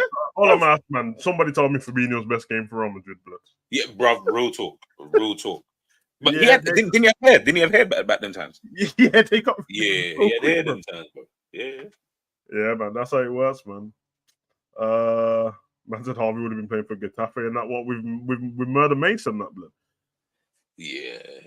He went to Madrid to train, and they wanted him, but Liverpool was interested, and then he chose us. I'm not hearing this, but I'm not saying that's not true, by the way. Like, as in, I don't know. Like, I don't know the real story. I do remember this story being said, though. I do fully remember. Hey, man, Jay Spearin came to Liverpool to train last season, but we still didn't want him, bro. Well, he's still here, bro. yeah. But yeah. Well, I wonder what do you think's gonna happen with Murder Mace, man? Because he's been linked to bare clubs, and I don't want him at Dortmund. Because we can't have that kind of bad press and all like that. I think slyly he'll go to like one of the obviously another team, but I do think they are holding out. It's almost like they're holding out to the last minute at Manchester United, because I feel like the owners look at him and think, because listen, and I'm not trying to condone anything, but he's a baller. Like, you know what I mean? He is actually a baller. Like, so man can't sit here and say he's not. So do you really want to get rid of that type of player in your team? Not really. I promise the level of baller does disregard certain domestic violence, bro. I swear, bro. He was my man. He was at our team again. With the name again, Flanagan. Oh yes, yeah. Forgot about that. I think if like it's sting in the back and that, brother. And no one tried to cover up for that, bro. Liverpool covered up for racism for Suarez, blood. I'm telling you, bro, if you're good enough, bro, they don't exist, bro. I said black man themselves, like, nah, he wouldn't do that. He would never do that. Yeah, bro. I promise you. His great granddad's black, bro, on his dad's side, and that, blood. He wouldn't do that, bro. Listen, I promise you, if you ever hear Cole Palmer like was in a racist slur or something like that, I promise you'll start seeing bare pictures floating around the internet of him and his family, just like, bro, look, my family's black though. Yeah, you're gonna see bare pictures of him in St. Kitts, bro, bare pictures that you didn't even know exist, like just photoshopped, AI'd on, and I'm just like, yeah, I can tell these things. But nah, listen, look, I think with Mace, if I was Manchester United, listen. If I was Manchester United, I would just try and hold that one out and just be like, you know what? We'll just take that one on the chin. He may just have to eat that one like himself. I already gave the man advice. If he had just watched my video, bro, he could have been back playing for United already. But I don't want him playing for them because he's too good, bro. I said I know what to do, bro. Oprah's out the question. She don't really get football and that, bro. And you know what I mean? The Harry and Meghan thing. He has to go sit down on the overlap, bro. Like Dele Alli did, bro. You just have to let Gary Neville just cook you for half an hour, bro, and don't say too much back. And make sure that, like, you know, the man that got the joint kitchen / living room thing. You have to make sure that, like, your missus looks good but don't look too good. She has to have the baby like blanket over her shoulder with the baby, winding the baby and that. And just make sure you can keep seeing her in the background of the video, bro. You know what I mean? That way you know that she's still doting on you and that. And then say 17-minute mark, let the missus, what's her name, Harriet. So, Gary, would you like a drink? You know what I mean? Yeah. Oh, you see when they do, like, when you watch the overlap, sometimes when they go for it's like a break kind of, which is so dumb because but they go through like a little break and then you see them, he might be talking to the producer. Usually when he's talking to someone, if it's like whether it's like they're in a restaurant or a cafe and he's asking for like food or whatever, that's the moment where they have to show that bit there. They almost like a behind the scenes type of thing where, as you said, everything you just said, do it in that moment there. And I promise you, it just looks like, oh, okay, like these little cool. Heck, if you can get the baby to say dada at any given moment in time as well, then you're definitely winning. Yeah, because she's already there, bro. You just have to make sure people see that she's not chained up somewhere, bro. Like, make sure that they see that, bro. You know what I mean? And some Harry Potter under the stairs, shit like. And then do the little like when it seemed like he's gonna come to an end, do the voiceover thing where it looks like everyone's taking off the mic, and then Gary Neville does a voiceover saying, as we was about to finish the interview, Harriet said that she wanted to talk to our cameras, so we turned the cameras back on. And then let Harriet just do the, listen, man. You know what I mean? Couples always get into fights and that. You know what I mean? Just got out of hand and that. You know what I mean? I tried to slap him a few times. He blocked it. I hit my head on the door. But like, listen, you know what I mean? And just offer a little payment package you get on a, you know what I mean? It's true. Yeah, It's bro. actually true, bro. It's actually true. Bro, I was thinking earlier, bro. And That's I so don't. good. Obviously, I'm done with Rashid and that, bro. But he don't. Of course, he was good at a point. They could have had. They could have had Rashid, Sancho, and Gunwood up top, bro, for England. Bro, I know that's what they wanted to have. That's what they wanted to have. Broski, because you use Rashid on the left and Sancho on the right, or whichever one, and then Gunwood through the bro. It's problems, bro. Because he don't play like he's English. So I even would have had. I would have had Greenwood on the right. I would have had Sancho on the left. I would have had Marcus like up front, just floating with. Really, all three of them could kind of interchange. And he's then a young Foden in behind and that, bro, in the 10. Belly like, goal and Rice behind that. Aye, bro. Listen, but I will say this though. Saka's definitely hats because I feel like he would have come for that right wing slot kind of fast. I was literally thinking, the reason why I broke, because I was thinking it yesterday, I was like, yo, why does it feel like, and I like Saka, but I was like, why does it feel like Saka just got free ride to that right wing spot? Yeah, because he did, because Greenwood obviously. You remember it used to be our most like popular spot, like it had like Lennon and Walcott and Milner, and everyone would just go for that one spot, and the left side was always fine. And I was like, hold on, someone's missing. I was like, oh, it's Greenwood, isn't it? Like Greenwood, Greenwood or Sancho would have robbed this spot, boy. Would have robbed this spot, bro. Like, and you got to remember, obviously Sancho a bit obviously is after the Greenwood thing. But when the Greenwood thing first came up, I'm sure that was just. Was it before or after the last Euros? After that England. After the no. I'm sure the World Cup was in December. Yeah, the World Cup was in December. It was on the Ollie, innit? It was on. Ollie was about to leave, so it was 2022. That's what I'm thinking. We're talking like 2 years ago, like this. So Greenwood traveled both to the. Let me see. Oh, he was suspended by United back in January of 2022. So really, this happened in 2021. Well, it says the 21-year-old was charged with attempted assault and the other thing in October 2022. Mason Greenwood will not play for Manchester United after the attempted. I should have done the heady one thing and it. Yeah, I watched him perform that thingy Glastonbury. That creased me, bro, because it don't translate, bro. Like just shushing man on stage. Yeah, of course, bro. It's on stage. Like it would just sound weird. October 2022, and then the thingy was in. Oh, that means the World Cup was like straight after that, innit? Because it was the Winter World Cup. Yeah. So he definitely would have been in the squad, bro. Exactly. The season before that lockdown season, when it was him, Rashford, and Martial, bro. Bro, I know they finished second, didn't it? And they were mashing man up, bro. Bro, don't you remember him and Foden got in trouble? Yeah. And when they went away on England duty, bro, with the young Jones and that, bro. That is what I'm saying, bro. Like, so he's been doing a madness really from time, if I'm being honest. So it was probably bound, maybe not this, but something was always gonna happen. Yeah, because I've seen him. He's a strange kid anyway. But I already knew, bro. He's strange. I didn't know he was on that thing. I just thought he was a bit like, you know what I mean? But, he's a bit on the specs. Well, okay, so games coming up tomorrow. I think this is Portugal tomorrow, isn't it? Is it Portugal? Let me see. Big games tomorrow. France, Belgium at 5, and then Portugal, Slovenia 8 o'clock. Yeah, Portugal better be careful, bro. Portugal definitely need to be careful, bro. They need to stop trying to get Ronaldo a goal and just play football, bro. Yeah, facts. Because I can see them searching for it, bro. Like, relax, man. And I don't get it because they actually have dope players like in the team. Like they got quite a few good players, bro. So tell you what, no, it's watching Portugal again though. They have some tiny footballers, isn't it? Yeah. Bernardo Silva, obviously they got like they got Pepe and Ronaldo and all that, bro. But yeah, Conte, Sal and all them, man. Small. Diogo Jota, like these men have tiny youth. Yeah, man. Listen, France ain't been the best, bro, but Belgium in that Tintin kit, bro, stink, bro. Yeah, they've stunk this tournament, bro. They stink, bro. Yeah. Another team that I'm just like, anytime I watch them, even France, I can't even lie. France has been stinky as well. Let me not even lie. They've stunk as well this tournament. I watched this video earlier. I watched it in France. I don't know why I did this, bro. But it just popped up. It was Henry training the Olympic team, and it was with the first team there and all that, bro. That team is full of like. I hate to see that team.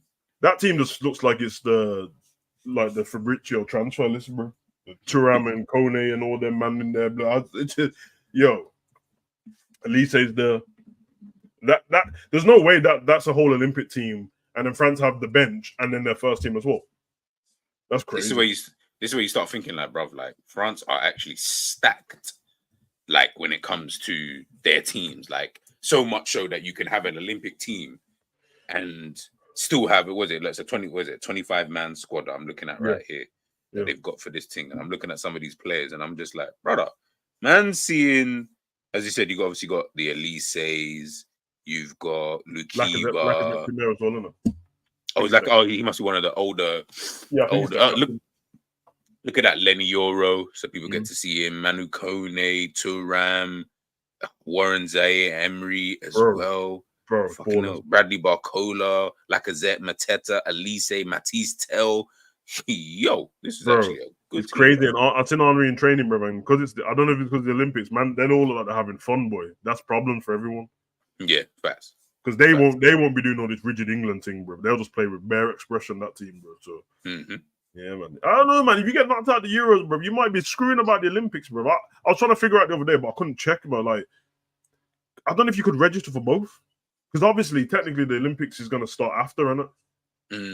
Well, maybe not, because they've already picked some of their teams, innit? Yeah. I'm saying if I'm one of the lesser teams, bro, I would have chanced it still. So I'm getting knocked out anyway. Yeah. Like if I knew I was only gonna play the 3 group games, I'll definitely try and chance it. Like try and just see if I can just if Hungary were in it, I'll be like, yeah, you definitely gotta try and get like a Szoboszlai in there, like if I possibly can. Did you say the other day that we had a team GB team this time? No. We ain't got one. Like we ain't got a football team. We ain't got a football team. Because I was looking for it and it never popped up. That's crazy that we don't have a team GB team. Bro, we had it that one time. Like literally, I remember that one time. Yeah. I feel, let me see who's even in that team. I remember that Team GB kit, bro. That team was hilarious. Like who do we have? We had like Danny Rose in there. Like I'm seeing Stephen Coulter, Michael Richards, Craig Bellamy, Tom Cleverley, Ryan Giggs, Joe Allen, Aaron Ramsey, Marvin Sordell. Huh? Was Sinclair in that team? Who? The one that you said for Chelsea. Either Sinclair or Tom Ince, one of them two. But... Let me see. I know Bellingham. Because we had Thingy, man. We had the Welsh Messi in there, innit, with my man, blood. Was it not Welsh Messi? What did Brendan call him, bruv? Joe Allen. Yeah. So I'm saying, like from what I can see here anyway, the starting. Oh, we had Jack Butland in goal. Jack Butland. Yo, this team kind of meaty though. I can't lie, bro. That team kind of meaty. When I look at it, anyway. Aaron Ramsey was decent. Yeah, Aaron Ramsey. Obviously, Giggs coming to the end of his career anyway. That's meaty, bro. 2012 and that. Craig Bellamy and that. It's as if they just said we need to just get a couple Welsh guys in there, and obviously English guys. It's an English and Welsh team anyway. Like, where's all the? Who else is GB? Scottish man don't like us, blood. They don't like us. For real. Hold on, that means 2012 South Africa World Cup was 2010. Oh, so the Euros were that year as well. Yeah.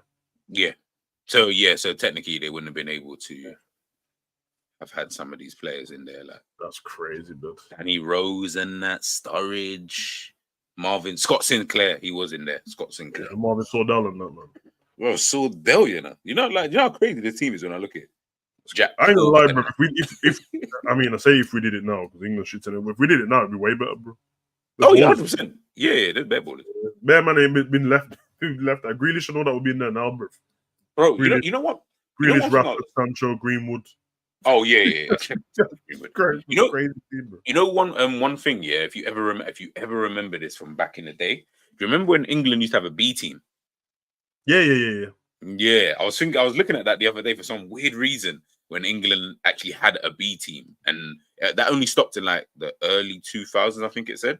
And I was like, right, I wonder like if England were to ever like bring that back. Like they had friendlies and stuff. Like run it back.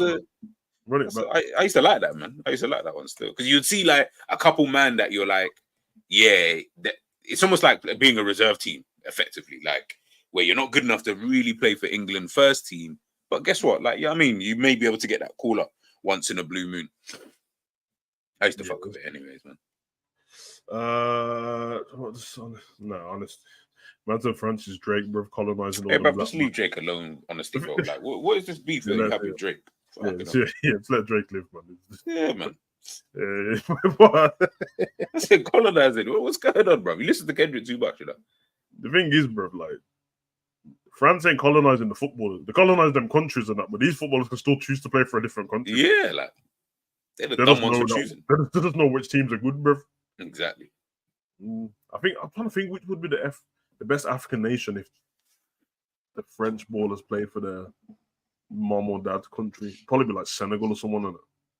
If it's not set, yeah, because most of these is obviously French speaking and that. If I'll be real, it'll be like an obscure team. Yeah, what's Mbappe's in Cameroon? Yeah, Mbappe's Cameroon. You've got, I'm sure there's like Togo in there. Yeah, I was about to say Togo's a strong one actually. Yeah, like it would honestly, it would actually just make the African teams more spread out in terms of how many good players play on their That's team. like thinking as well on it, Netherlands, bro. If all of the players play for was it Suriname, bro, they'll all be in that team, bro. Virgil, all of them, bro. Exactly. But I'd love to see it's that. one of them ones, man. Don't worry, I reckon football will move that way eventually to a point where at some point people are just going to start. Obviously, don't get twisted. Africa's we're a bit corrupt as it is. So once we pattern up our side and it stops being so corrupt, you'll start seeing more people just saying. Otherwise, you get man like what's the name, Bailey, like for Jamaica and that, just chatting shit. You know what I mean? It's like, bro, like leave the country alone, bro. Like let it do its thing. I wouldn't mind seeing thingy though, African All Stars team. Oh, I would love to see that. I would love to see that. Run that, man. African All Stars team versus European All Stars. We'll split up South America All Stars as well. Yeah, we'll have like an Oceania team of best of the rest of it, which is kind of deep because you just have like the Australians, the Socceroos and that. Socceroos, yeah. No, that'd be sick though. That'd be sick if they did that. Yeah, man. I was me and Enda speaking about it today because the last was it Zidane versus Henry? Might have been, but it randomly popped up on YouTube, and then when I checked the date of it, it was like last year or the year before, and I was like, what? Yeah, nah, we need how you do this without promoting it, bro? But you know these kind of things, man. Like it probably was promoted, just it's not promoted enough. Yeah, because I was watching the old one, innit? I was watching the old I don't know if it was it weren't Team Nike, it was Team Ronaldo versus Team Zidane, I think. But bro, the Ronaldo team had two up top. It was him and Batistuta, bro. I said, nah, this is the top strike force, bro. Man said Batistuta and Ronaldo, bro. I might as well go home now. Crazy, unless you're like Maldini and like Nesta at the back, like I don't see the point in even trying. Let me see if I can. I don't know. Team Ronaldo versus Yeah, I know. Big up Gary. Yeah, I know. Them man. Listen, let's just call a spade a spade. It's these kind of nations and continents that are very corrupt in what they do. So, yeah, I mean, like we need to just pattern up our side first. Trust me, brother. I was trying to dish out. I'll send you a link. I think I sent you at the time as well. But man, there was a documentary. There's one guy that I talked to on YouTube. He's a popular YouTuber in it, but he does documentaries and that. It's cold, man. And he made a documentary on Qatar World Cup and that, broski. Yeah, no, I said recently. Yeah, when you see it, brother, who's this person's dad and this guy's doctor, and he's got the Rolex for this guy, and this guy went to his bedroom as a Rolex already on his bed. I said, oh my god, bro, this is horrible, bro. You know what I mean? So, yeah, man. Okay, preseason starts tomorrow. Liverpool. Oh, it starts tomorrow, yeah. So I'll say it'll be interesting, but well, with the Euro still going on, I doubt it's gonna be. Yeah, I'm not in the phase of caring yet, bro. Yeah, no, I already said it, bro. Like right now, I'm just cooling. Do you know what I mean? Like when things really start to kick into gear, that's when I start getting a bit more intrigued. Right now, I'm just like, yeah, all right, cool. Let's just see what happens. See how far that goes. Shit, but so everyone done it. What do you think about this Gordon thing anyway, bro? I ain't even ask you, bro. I ain't doing a separate video on Gordon. I don't really care like that, bro. Oh yeah, no, I'm not doing that. That's just he's all right. Me and Enzo were talking about this literally earlier on today, and I said, bruv, like he's not a massive upgrade on Diaz. I don't feel like that. Like he's like some mad upgrade on Diaz where I would ship Diaz out to get him. If you're gonna ship Diaz out or Gakpo, whoever it is, or I need to see Kvaratskhelia or someone of that kind of level, like in for me to be like, it was worth you shipping this person out. Otherwise, yeah, like I don't. It's just not enough, man. And I don't feel like Liverpool, like we need to put ourselves in a position where you're getting kind of the same level of player, just a different type of player. Bro, if we're going to ship these kind of guys out, just get a top player. If not, I'd rather you just keep these guys, you know? And that's me saying that to these kind of players. Just keep them. Because I don't see the point in... It's just shifted, bro. This ain't Football Manager, you know? Man can't just I'll be honest, it around. I know that, like, the only reason why... And I don't mind Gordon, bro, but, like... He's calm. He's actually the reason why Liverpool are saying, like, yo, drop the price, otherwise they ain't happening, is because they don't see him as that much. You know? Like, everyone said when Newcastle wrote for 50 mil, everyone said, 50 mil for Gordon, and now you want Liverpool to do that as well. That's kind of mad. I don't really care that he's a Liverpool fan and all that bullshit. I couldn't give a shit, to be honest, bruv. I seen him grab all that Everton badge like it was God, bruv. So then yeah, for real. Mash up Trent and swear at him and everything, bruv. He didn't seem like a Liverpool fan then, boy. Bro, yeah, there was no respect there, boy. I tell you. Yeah, he was, because Liverpool, he was treating that derby like it was everything, bruv. Yeah. So, yeah, I'm kind of with you, man. I'll see what our players play like under the new manager and it, rather than do all of that. If you're not going to be an outstanding winger already, then there's no point. I know most of the people are just gassed off the output more than anything, but you just have to remember that's Gordon's best season on output as well. So, yeah, he had a really good season for Newcastle, but no, man. If he comes safe in it, but that's not one I'm holding out for, particularly care about. And you know, if you're not, I couldn't give two shits. Like if he signed, I'm definitely not going to be like, oh my goodness, guys, we have just signed the best. No, it's not going to be that deep. And I just think Liverpool fans who are making it, this is where we live in a very stats versus eye test kind of world. Like people looked at the stats, and as you said, it's Gordon's best season, like in football ever, kind of thing. And I get it, Diaz numbers, whatever, fair enough, cool. Say what you want to say, right? But take out the numbers, bro. We're not looking at we're not looking at Kvaratskhelia. I'm sorry, but like if you're not of that level or quality, like of in that kind of realm, I just don't see the point, bro. You may as well just keep what you have, save the money, use the money elsewhere where you can go and get someone a bit more higher quality in another position that you actually really need. Because if we're looking at it on the face of it, man, I don't need a left winger. Like, I don't need one. Do you get what I'm trying to say? It's only if you can upgrade on the one that you do have, do you then say, oh, okay, let me just shop Diaz then, or it will. It's going to be Diaz if anyone's going to go. Like, I don't see it being Gakpo or anything like that. So that's what you do. But when man are talking about Gordon's this and Gordon's that, I'm like, yeah, see, next season, bro, I can't lie. I'm not chatting to you people anymore about football and stuff like that anymore. Like, I'm tired of listening to some of these opinions, man. It's actually boring, bro. It's actually so boring. Honestly, you have to apologize to Kvaratskhelia. I thought it was a one-season wonder. Hey, man, if you just watch him play football, you know it's his thing, bro. Bro, he's a baller, man. Trust. Yeah, man. I'm just gonna. That's a PSA to all football fans, bro, or people who call themselves football fans. Stop lying on it. Yeah. If you haven't watched something, it's okay, bro. Yeah, real talk. But if you hear off a player and then you see some Twitter clips come up, see a compilation and that, then maybe go and check out that one player and that. Go see what they're actually doing off in a couple of 90-minute games, because you might catch the one-off game where they're not that great, bro. But I'm fed up of it, bro. Like all of a sudden, man want to message me because I was posting when Bellingham scored for Real Madrid. Bruv, I watched the Real Madrid games. Allow me on it. Let me live, bro. Talking about, I don't even remember before Madrid, bruv. He was at my other team, Dortmund, and I don't even see he's not, bruv. I promise, bruv. Bellingham's whole thing is not being a goal scorer, bro. So the fact he done it was incredible, because I don't know if this is a fact, bro, but you can probably check it. I swear he scored more goals last season for Real Madrid than he scored for Dortmund the whole time, bro. I'm not even joking. He probably has. He was getting like, and obviously nobody cared because the way he was playing on the pitch, but he was getting like 4 goals and like 10 assists before.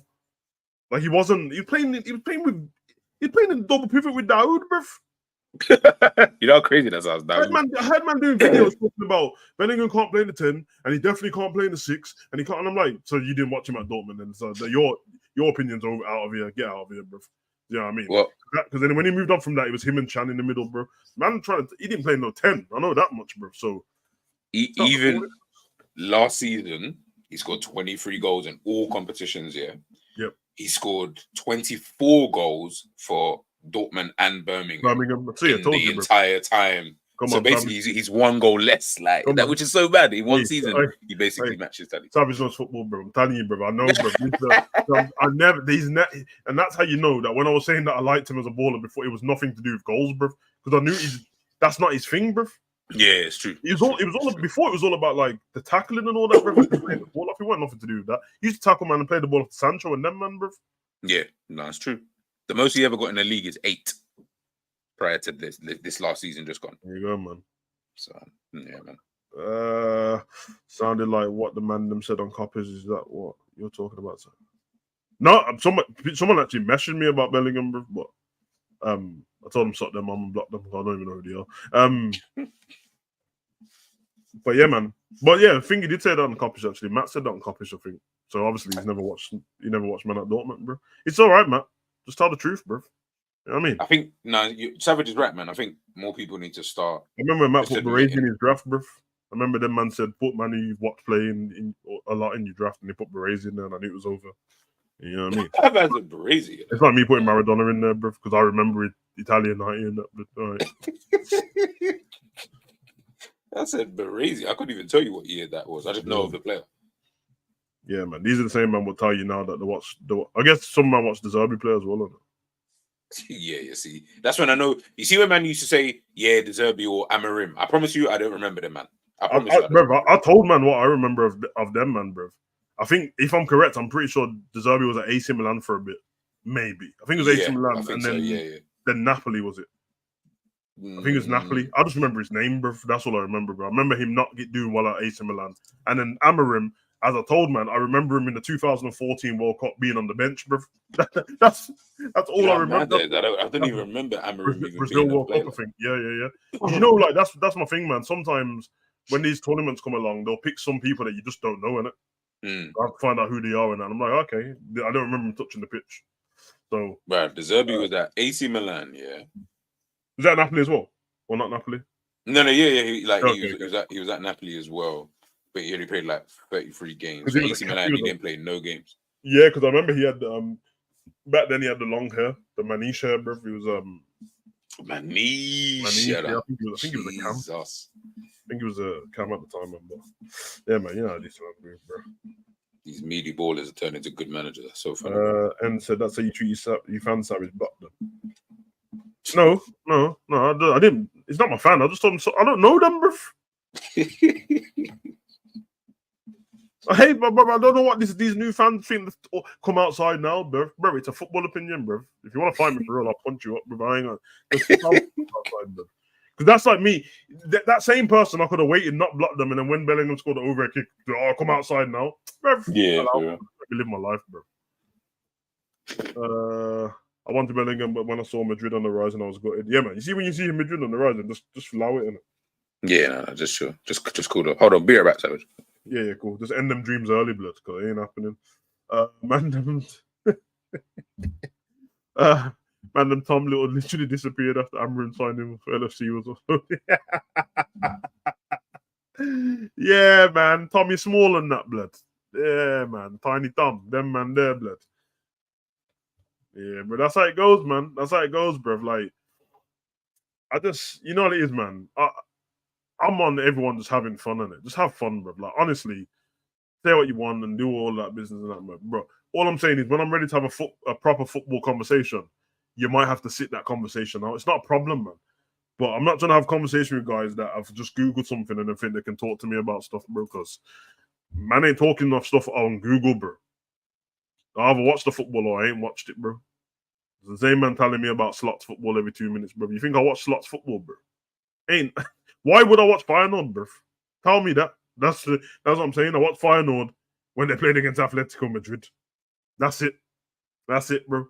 Otherwise, from that, I ain't watching nothing. So, you know what I mean? So, you heard what Cat Williams said, bro. The year of truth, bro. So, no more lies, man. No more lies, man. Just, you know what I mean? I'm running it back, bro. I'm bringing back old school stuff. Remember this conversation? Yo, Savage, heard about that young Brazilian player coming through, bro. He's a baller still, bro. Yeah, he scored 13 goals and 22 assists and that. Then this is my reply. Nah, I don't know about him still. Done. Remember them conversations there? That's me, bro. That's me, bro. I'm not understand. Oh, yeah, I remember. Oh, yeah, I saw that. No, bro. Allow me with your Twitter clips, bro. Clips are made to be good, innit? That's what highlights are, bro. Literally, bro. You ever seen a girl get highlights and she comes out of the hairdresser's pissed, bro? No. Highlights are there to be good, bro. So, allow me, bro. I'm here for proper football conversation, bro. I might just leave the planet next year, bro. I ain't even joking, bro. I can't be dealing with it. I'm already preempting what's going to happen with Slot, bro, if it goes wrong, and it could be a mess, bro. It could be a mess, bro, because one loss to Ipswich, and it's up. It's over with, bro. It's over with, bro. You don't want that in your life at all, bro. So, yeah, the man them say less. I'll send you the video. Yeah, bro. Yeah, man. I think as well, man. I was thinking earlier, the press, what everyone talks about on Twitter and everyone slagging off this player on Twitter and that. I think it's everyone's fault, bro. To stop overgassing stuff on it, man. If someone does something good, they did something good, bro. You know what I mean? I ain't trying to hear man tell me that. What game was it? The last game before this, Cole Palmer had a great game. Man come on the pitch for like 7 minutes and that, bro, because he done a step over, bro. Allow me, man. I'm happy we're not in Chelsea's situation. What situation are they in? To be fair, we are in Chelsea's situation, aren't we? I'm all right. We both got new managers. I guess the only difference what Chelsea's got to us is that they're actually no. I mean, we've got a core of players like Virgil and Salah and Robbo and Trent and Ali and you know what I mean, who have been together a long time. But realistically, bro, like Chelsea's team now, they've got a few people that have been together a season, so they know how to play. You know what I mean? Which is the same as like Sabazla and Gravenberch and all that as well. They got a new manager, we got a new manager. New style of play. They just got more players than us, bro. But they have got some of the players that we wanted. So, I don't know. Weird one with Chelsea. They signed Dewsbury Hall as well in. I think that's a good signing. I know that's not the popular signing what everyone else would pick, but I like him in it, so he's quite direct. But that says to me, signing Dewsbury Hall tells me that you're definitely trying to get rid of Gallagher boy and Chalobah and them, man. It's kind of crazy. Dewsbury Hall's homegrown as well. I don't know, blood. They will cook Slot after a loss in preseason. Yeah, he can't lose in preseason. I'm here to tell him that, bruv. You can't lose in preseason, big man. You know what I mean? It's not the way to start off with Liverpool and just don't do it, bruv. And if we do lose in preseason, make sure it's one of the players' fault, like a bad mistake or something. Yeah, you can't lose in preseason, blood. We have a team ready to go. Just need a few additions. I don't even know if we need additions like that still. I'm just no, actually, no, I'm all right. I don't know. I don't know what I need. What's that? We have a team ready to go. Just need a few. Yeah, because Alexander said he was happy that we're not Chelsea, but in Chelsea situation. But I said, well, we can't evolve, bro. We both got new managers. Mm-hmm. We've got new managers. Listen, I keep saying, well, you know, when we come to the predictions, we'll get to the predictions later on in the summer. They got wealth of talent. I know that much, bro. I know how Majesca plays football, bro. So I told man, like, bro, you know what happened, yeah? Because people don't care about Chelsea, and if you see how they finished their season and how far they was behind the top, it's not as far as everyone thinks it is. No, they were terrible. They were terrible. Exactly. They finished sixth, innit? Yeah, finished sixth, and they could have actually finished the Champions League.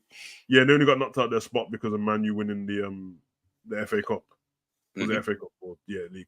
Yeah, FA Cup. Yeah, FA Cup. They finished because Man U finished fifth. Chelsea finished 5 points behind Liverpool, bro. That tells you so just take this into perspective. Oh, actually, wait. Not my bad, man. Not Liverpool. Villa. But Villa's in fourth. Exactly. But this is what I'm saying. So imagine finishing 5 points behind the team that finished in a Champions League spot. But it's just basically the same as us finishing third, right? But you finished 5 points off them and you had a shit season. Like you were dead for basically like 85 to 90% of the season. It was like the last 10% that actually got you through to the like at the end of the season. Chelsea were really, really good picking up wins and stuff like that. But the most informed teams at the end of the season were Man City, Arsenal, and Chelsea. That tells you everything you need to know. Yeah, all like I said, they're a good team, man. Don't sleep on them. How many games did they? Cole Palmer another year as well. Like, bro, it's gonna be mad over there, bro. Yeah, and if they got Nkunku not injured in that blood, it's crazy still.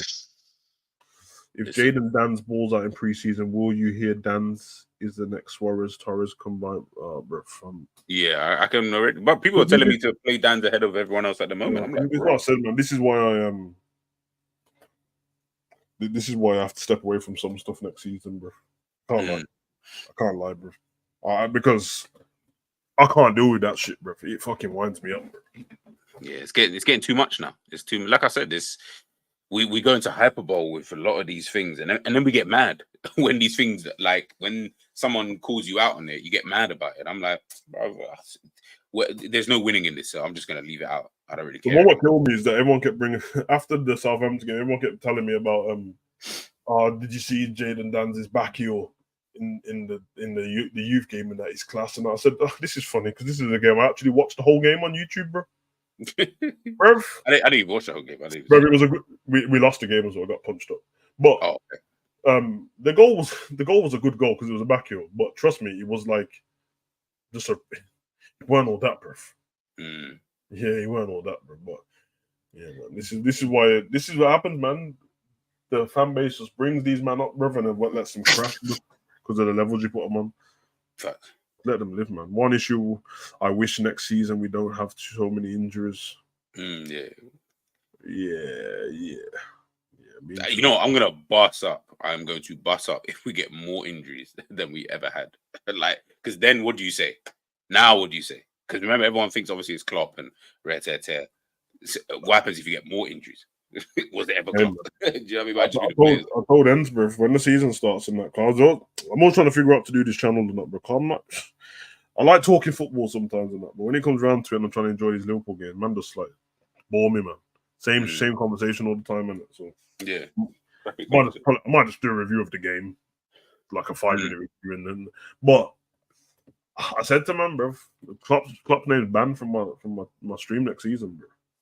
Yeah, but there's no point talking about him. Like, why do we need to talk about Klopp? Yeah, I just want to see if man can have a proper conversation without mentioning him or Linda's, bro. That's gonna be joke. Yeah, he won actually the other day. They won. Yeah, I seen it, man. Yeah, man. He won more Klopp was at the tennis match, bro. Living his best life, bro. Bro, Klopp living his best life at this current moment in time. Klopp reminds me of thingy, bro. You know when Obama stopped being president, bro? Man started looking young. He was surfing and that. So bro, this is what happens. Big lucky thing, bro. Southgate out ringing. They can ring Southgate out. He ain't going anywhere till the tournament's done. So yeah, he ain't gonna step down when he just won. And let him have his 3 games in the sun, man. You know what I mean? He's been here 8 years. That's actually what I said, man. The presidential thing's is 4 years, isn't it? You get 4 years, and I think that's what you should get with football, bro. I think not in the league, it's different, but in international football, I think 4 years is enough, bro, because you get 2 tournaments. Yeah, and 2 tournaments and the Nations League now. So, and I think if you haven't won anything within 4 years, just leave, innit? Yeah, it's true. Yeah, because it's not like a Prem job where you can just keep switching and that, bro. Like, but I think where he got the reprieve was when we had COVID, and then things got pushed back. So, and then we got to the final. That's where I think he got his reprieve.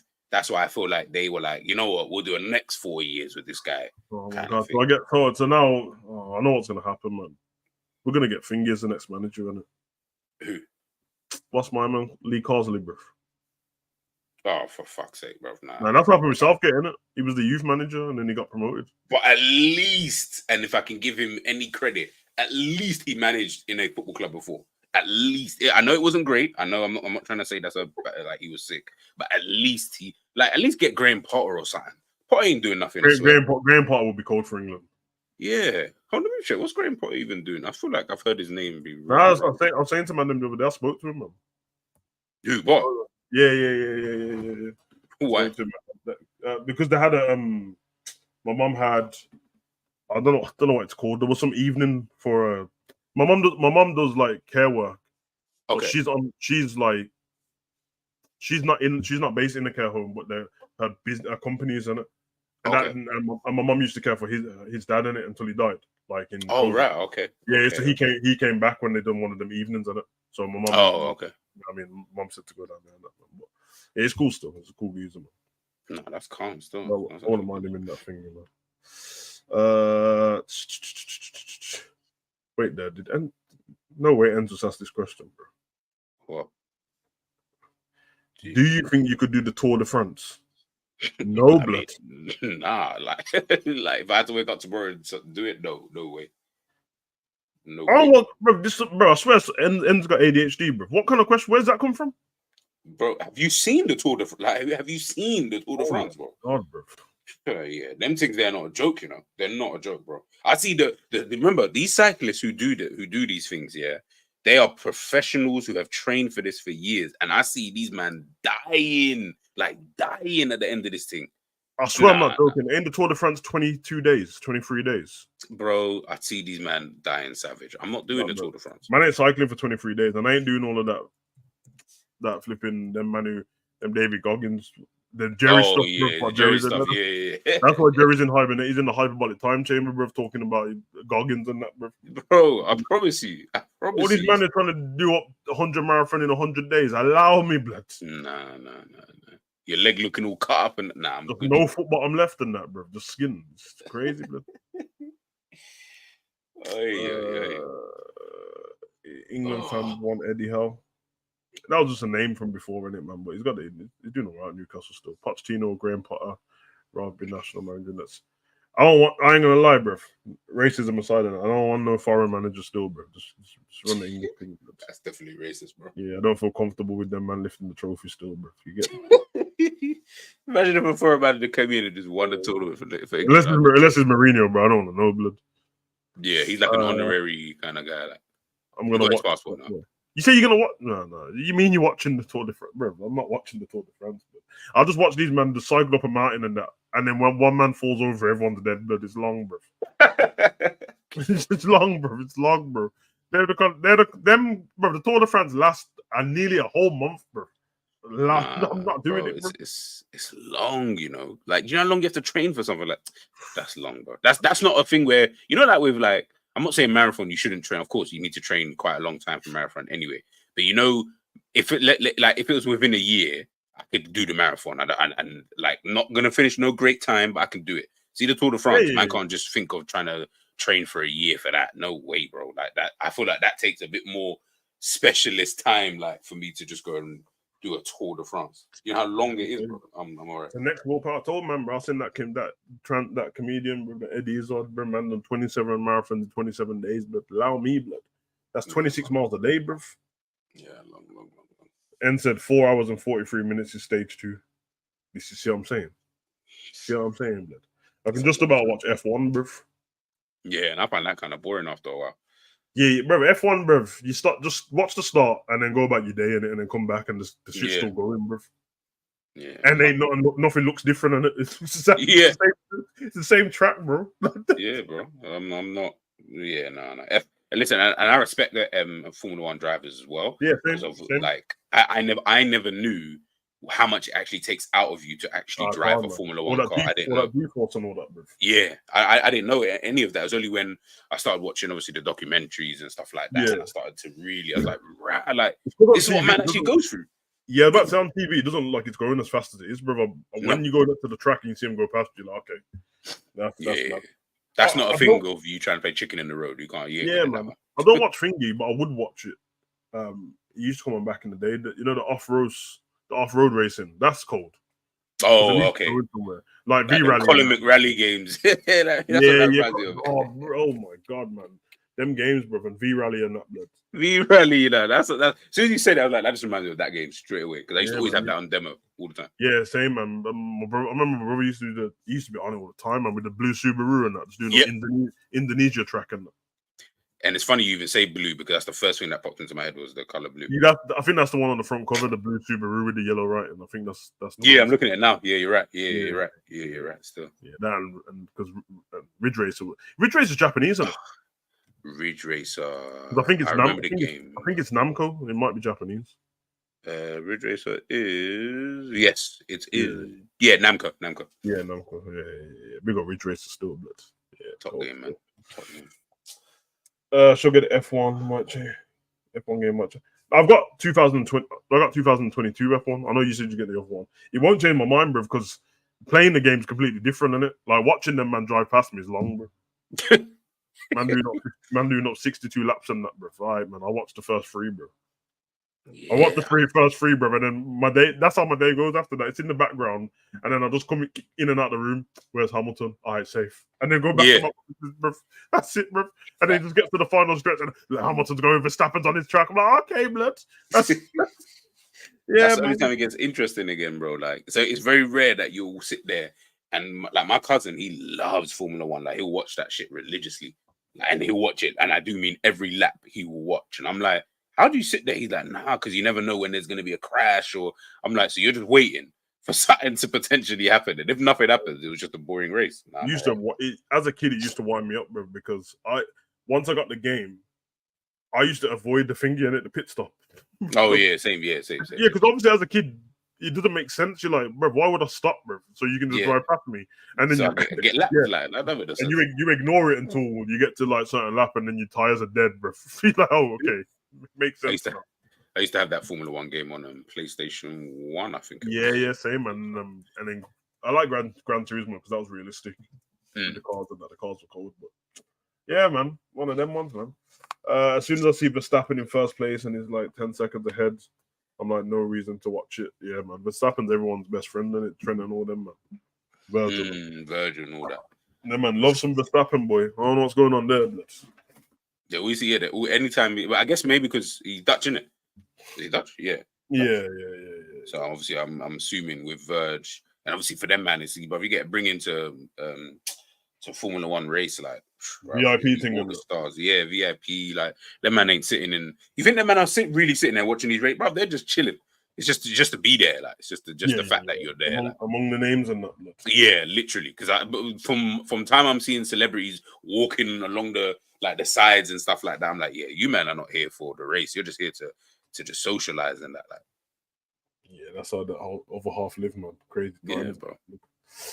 All right, man. We'll leave it there, bro. Big up everyone in the chat, bro. All that good stuff, bro. Euro games tomorrow. See what I won. Should be interesting. I don't know about Belgium, bro. They make me sick. I don't like watching them either, bro. As for that Tintin kit, bro, I can't stand it, bro. It's funny because when you said Tintin, I was like, what's he talking about? And then I looked at it again. I was like, yeah, now I know what Savage is on about. Yeah, it's actually a tribute to him, isn't it? Oh, is it? Oh, I said I didn't even know. So when I first saw it, I'm like, this looks like Tintin's old thing he used to wear in that. And then I googled it, and it was like, no, because he's from Belgium, innit? And I was like, Tintin tribute. I said, this looks terrible, bro. Man, are doing tributes to cartoons and that when you got a tournament to win. All right, hear it, man. It's priority, man. Priority. Yeah, it goes, man. Big up everyone in the chat, though, man. Probably be back tomorrow still. I ain't gonna do anything special. I'll just do the exact same damn thing. That's just cover up whatever games. Actually, I'll wait to how many more games are there before round 16? Four, isn't it? 4. So you got tomorrow and then the day after. Pull out the day after, yeah. I'll just do it at the end of the day after, bro, because there's no point in doing all that. And then I don't know when's round 16. I know Brazil, Colombia's on Wednesday, isn't it? Oh, is it? Is that Brazil? Yeah. Okay. But Wednesday our time, so basically going into Thursday or Tuesday going into Wednesday? Wednesday 2:00 in the morning. Oh. So Tuesday going into Wednesday. Yeah. Okay. And then Friday is Spain, Germany. Yeah, because England on Saturday, I think. Yeah. England switch comes at 5:00 on Saturday. All right. I hear it still. And quarterfinals is on. That's Copa America. Bro, who knows, man? Copa America. I told man about Copa America, bro. Ain't no skill over there. Just man kicking fruit vendors and on the pitch, blood. I know, bro. Copa America, rubbish. Yeah, man. Peace out, people. You know the vibes, man.